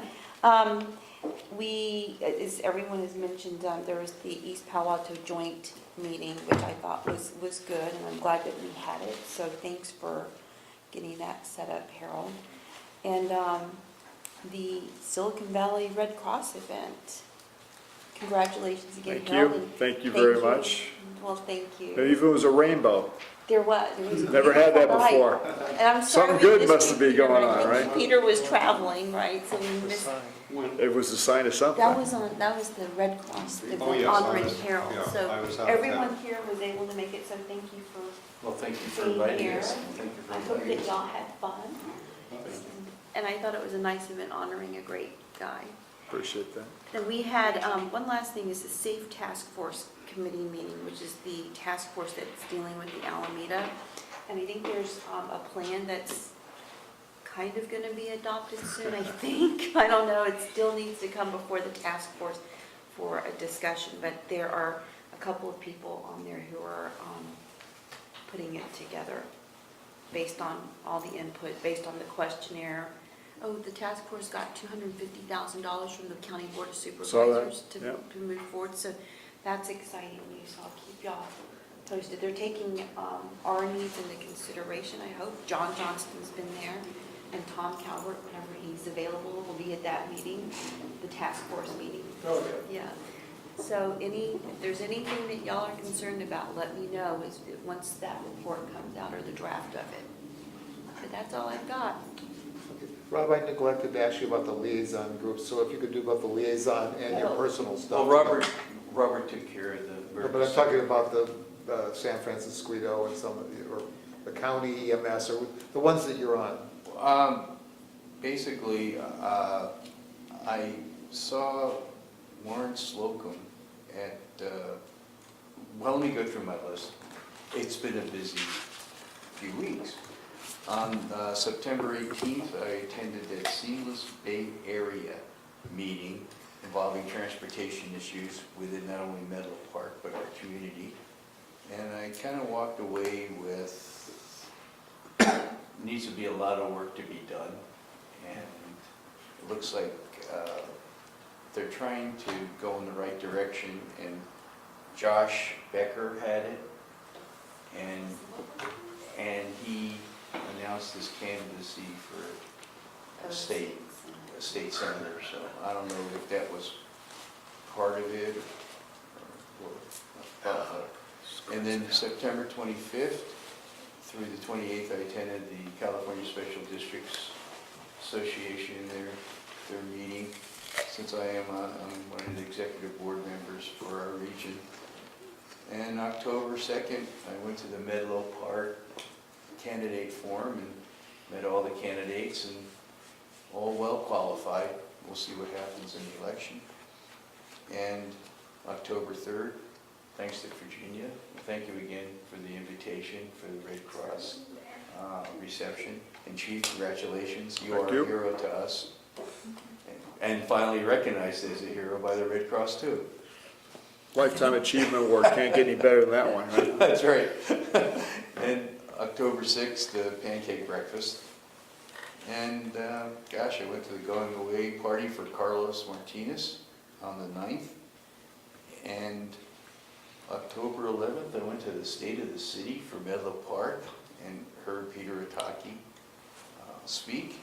And finally, I went to the Facebook Festival on October 13th and tasted some really good chili. And I think our chili was better than, Should it have won first place? I think the chili was better. Ours was better. Thank you, Chuck. That's all. Robert? Just one thing, due on October 3rd, and the Chief Lifetime Achievement Award showed up for that for a minute. I also attended the farewell party for Carlos Martinez, which was, I thought, a very touching event. And Carlos is kind of unassuming kind of guy, and I think it kind of choked him up a little bit. No, it was very nice to do that. And I also attended the candidate forum in Menlo Park. I saw Chuck there. I saw Rob there with shorts on. You know, everywhere I see him, he had his shorts on. I have long pants on tonight. Yeah, you got long ones there. It's cold now. And there are very good candidates that are running, and for Menlo Park, it's going to be a tough decision. Can I just add one thing? At this last SAFE Task Force meeting, Don Horsley was there. So that, I mean, he's very aware of what we need and what the community wants too, so FYI. But his staff's been working Did he very. come with the checkbook? Is that how you got the? No, but you know what? I don't think anyone, Invited to more people meetings. forgot. People forgot that, he was part of getting the $250,000. Okay, I was just going to catch up. Robert never seems to blow his own horn about this, but last Saturday was the CERT meeting in East Palo Alto, and it's making lots of progress, and that is because of Robert's efforts there and so forth. So I want to be sure that he remembers to talk about that. I went to something on Sunday, and I went there really as a candidate, but it's interesting. I'm still a representative of the board, and people are starting to talk about because it's been out there, but we really haven't done much about it. They're starting to talk about the possible move of the station, the Fair Oaks station there.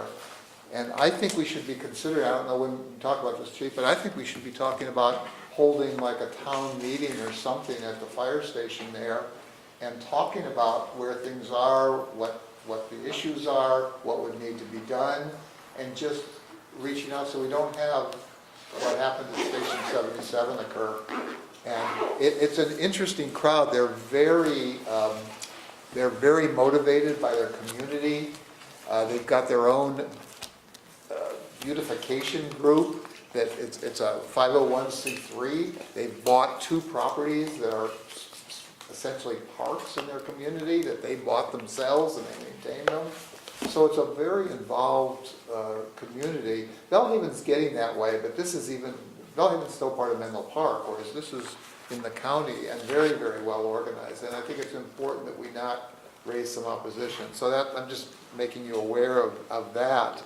I attended today, we have one meeting a month, this countywide oversight board. This is a major deal. I mean, over $400 million in assets that we're trying to dispose of and so forth. And boy, the opportunity for corruption is probably too strong a word, but for example, Misappropriation? well, there's a developer that promised to pay, the appraised value of property at $3.7 million, and they come back and say, oh, we can only afford $1.1 million because we paid too much for other things, and they want us to approve it. And this is a windfall of $2.5 million. How do you deal with stuff like that? I mean, it's an interesting thing to be on, and the schools don't get the money, they would get it, and so forth, and it's now, they used to have all these oversight boards for each different redevelopment agency. They had a separate oversight board. Now they have one that's county-wide. Anyway, it's lots of money with lots of interest and lots of greed and so forth. I don't know that I'd bargain for that. I thought it was a more kind of friendly thing. I'm doing training this Thursday in East Palo Alto in English. And we've been getting more and more people to the training, so I'm pleased with that. This Saturday, there's a fair in East Palo Alto. Woodland Park Apartments puts them on every couple months. They had one in September or August, I guess, for back to school. This one's a harvest theme. It's going to be in a new location. It's on the west side, but just north of the hotel, Four Seasons, on a vacant lot there. And they get 400 or 500 people there, lots of stuff going on. I'll be at the CERT booth there, so again, lots going on there. And that's how I get people for training. I mean, I'll get 20 or 30 people putting their name on a list, and of those, 5 or 6 show up at the training. So each thing you do, it's like one step at a time, a few people, but a few people becomes more and more people as time goes on. So I'm hoping this will help regenerate or whatever the CERT board at some point. So those are some of the things that I've been up to. And I think that constitutes my report. We do have a proposed agenda item. Peter had proposed this. Negative. I'm stunned by this. I have never before seen a report from a committee be put on as a proposed agenda topic. The Finance Committee is going to review the matrix report. We will report out to the board. Why is that any different than all the other reports that come from committees? I think this is a mistake. I didn't read it completely clearly. I think I was didn't asked. propose this. No, you had proposed that we as a board, let me say, this is on here perhaps in the wrong way. I didn't read the wording very carefully. At the very last minute, I had said to Michelle, didn't Peter have an item that he wanted to discuss, which was, you wanted the board to discuss the matrix report before we met with the... I wanted the Finance Committee to review it and report to the board so that the board would have some knowledge and intelligence before they met with Atherton. So this then shouldn't be on So here. this should not. This shouldn't be It'll on. be on the Finance Committee agenda for November. We will provide a report to the board. the board then hopefully will be sufficiently knowledgeable on the subject that you can have a conversation with the town. Okay. Now, the alternative is to say, we've agreed to put it on the joint meeting agenda, but we don't intend to do anything in preparation for that discussion. You know, if you'd like to go into that meeting pleading ignorance, that's entirely up to you. This was my fault. We were rushing around. We had like 20 minutes or something to finish. So And I it's wanted to gonna- be sure that your report got on the agenda, but I was thinking it was for the whole board. It's my mistake. I So it's apologize. just gonna stay in So- the finance committee right now? Yes, so Okay. we should just forget this. Perfect, okay. That was, So that public was a comment number mistake. 3. We can cross over now. Yeah, that shouldn't have been on there. Anybody from the public like to speak on any items whatsoever? Okay, a motion to adjourn. So moved? Robert moved, also Rob seconded. All in favor? Aye. Aye. Thank you for getting us out of here early. Thank you.